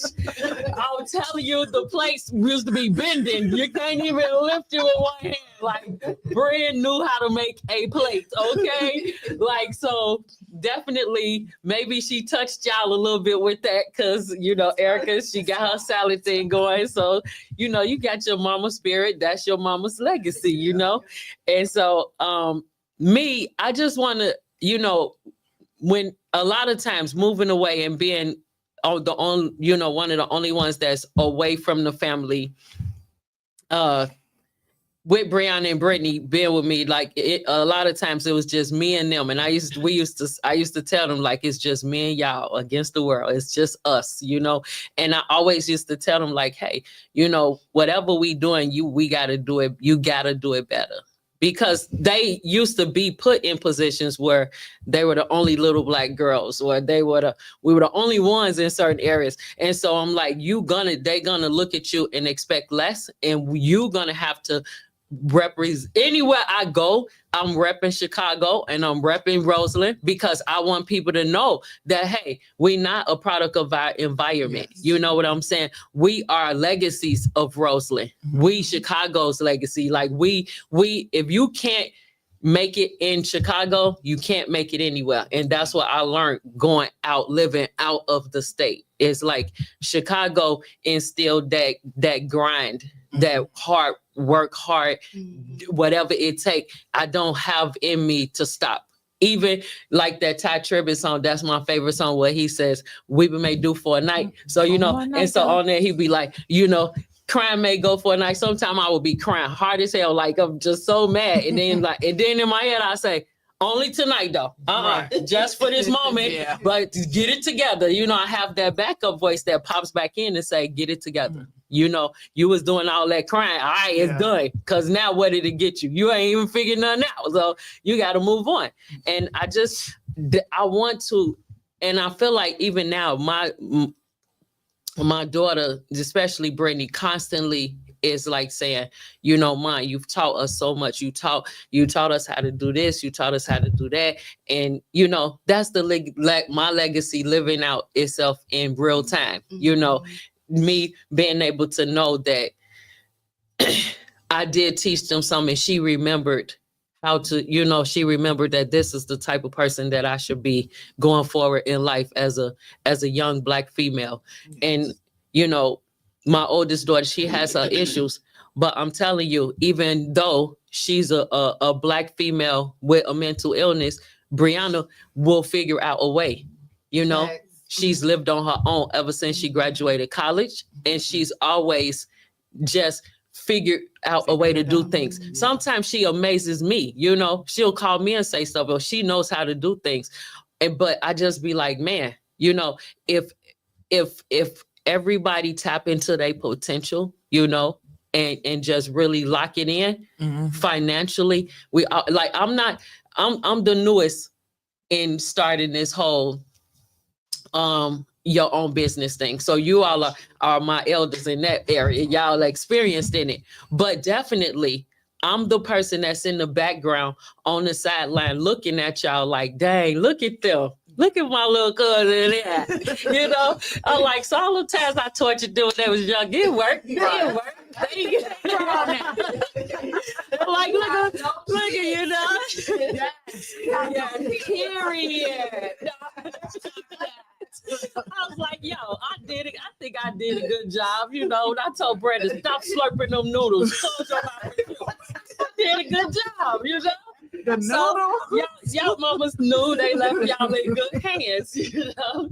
So, you know, it just, you know, right now, I feel like the world is so crazy, and we honestly, you know, time is on fast forward. And so if everybody don't try to do whatever it is that and go down this path that God laid out for you right now, you have no other time.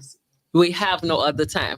And so the financial part, the funny thing about that, I've never looked at the, you know, I'm doing this because I want to be rich, or I want to be, you know, I guess it's, you know, it's in me too. Like with Erica, it's just for community, or it's the helping somebody else.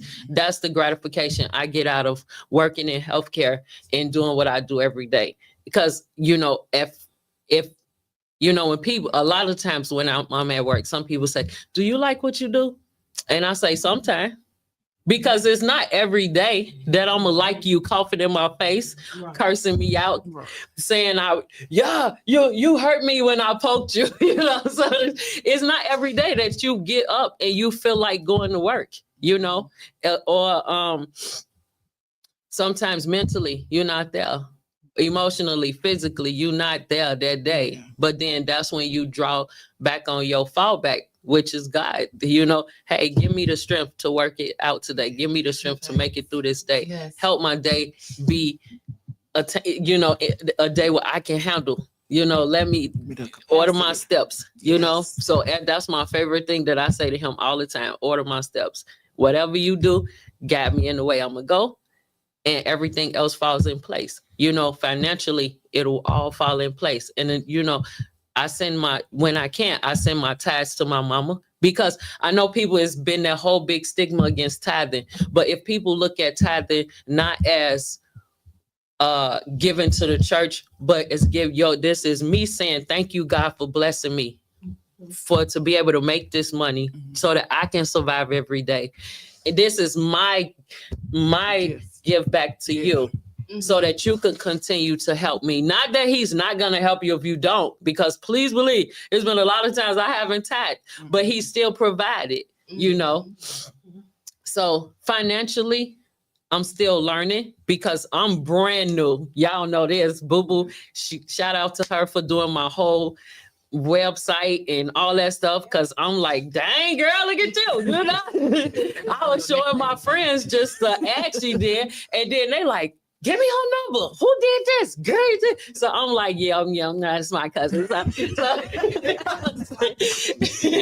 So you know, I just look at y'all and I'm so proud and I'm so happy that I have little cousins that's out here making an impact in the world. And in you know, in my family, in our area, you know, because it definitely still, so even when you don't know, people watching, they watching, you know. Like I said, I'm in the background and I'm watching, and I'm proud of all of y'all, because, and then that also gives me the motivation to say like, okay, I could do it too. I could do it, you know. So now, you know, I took the steps. I'm in my first steps, you know. I did the LLC and signed up for the trainers, because I don't want to only draw blood. Eventually, I want to do DOT. I want to be able to do DNA tests, because who knows who the father is? So we need to find out. I want to do DNA.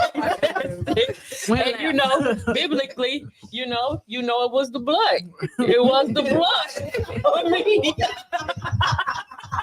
One Maury 2.0.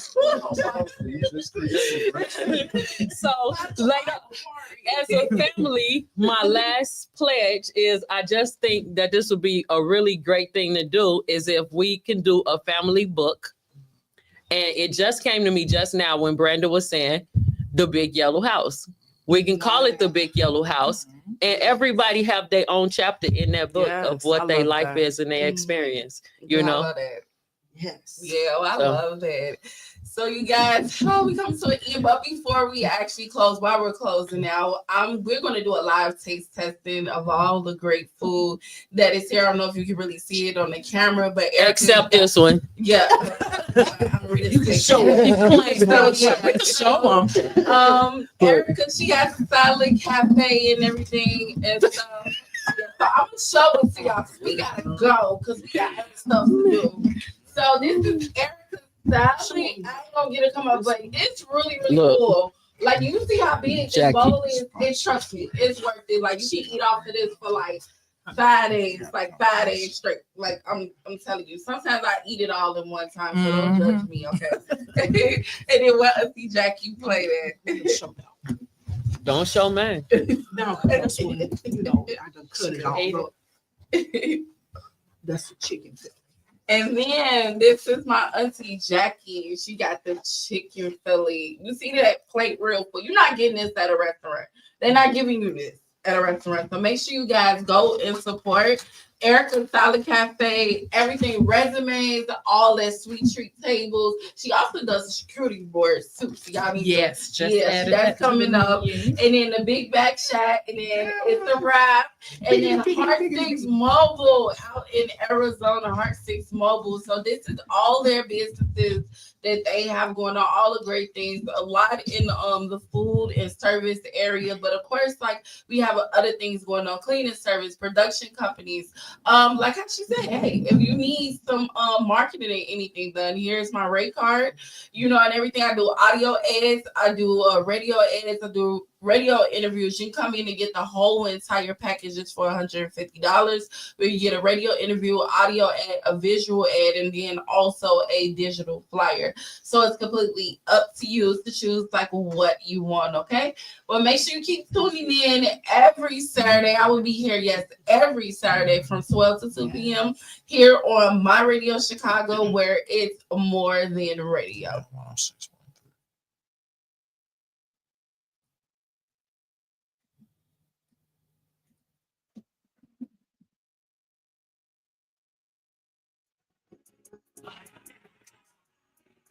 Believe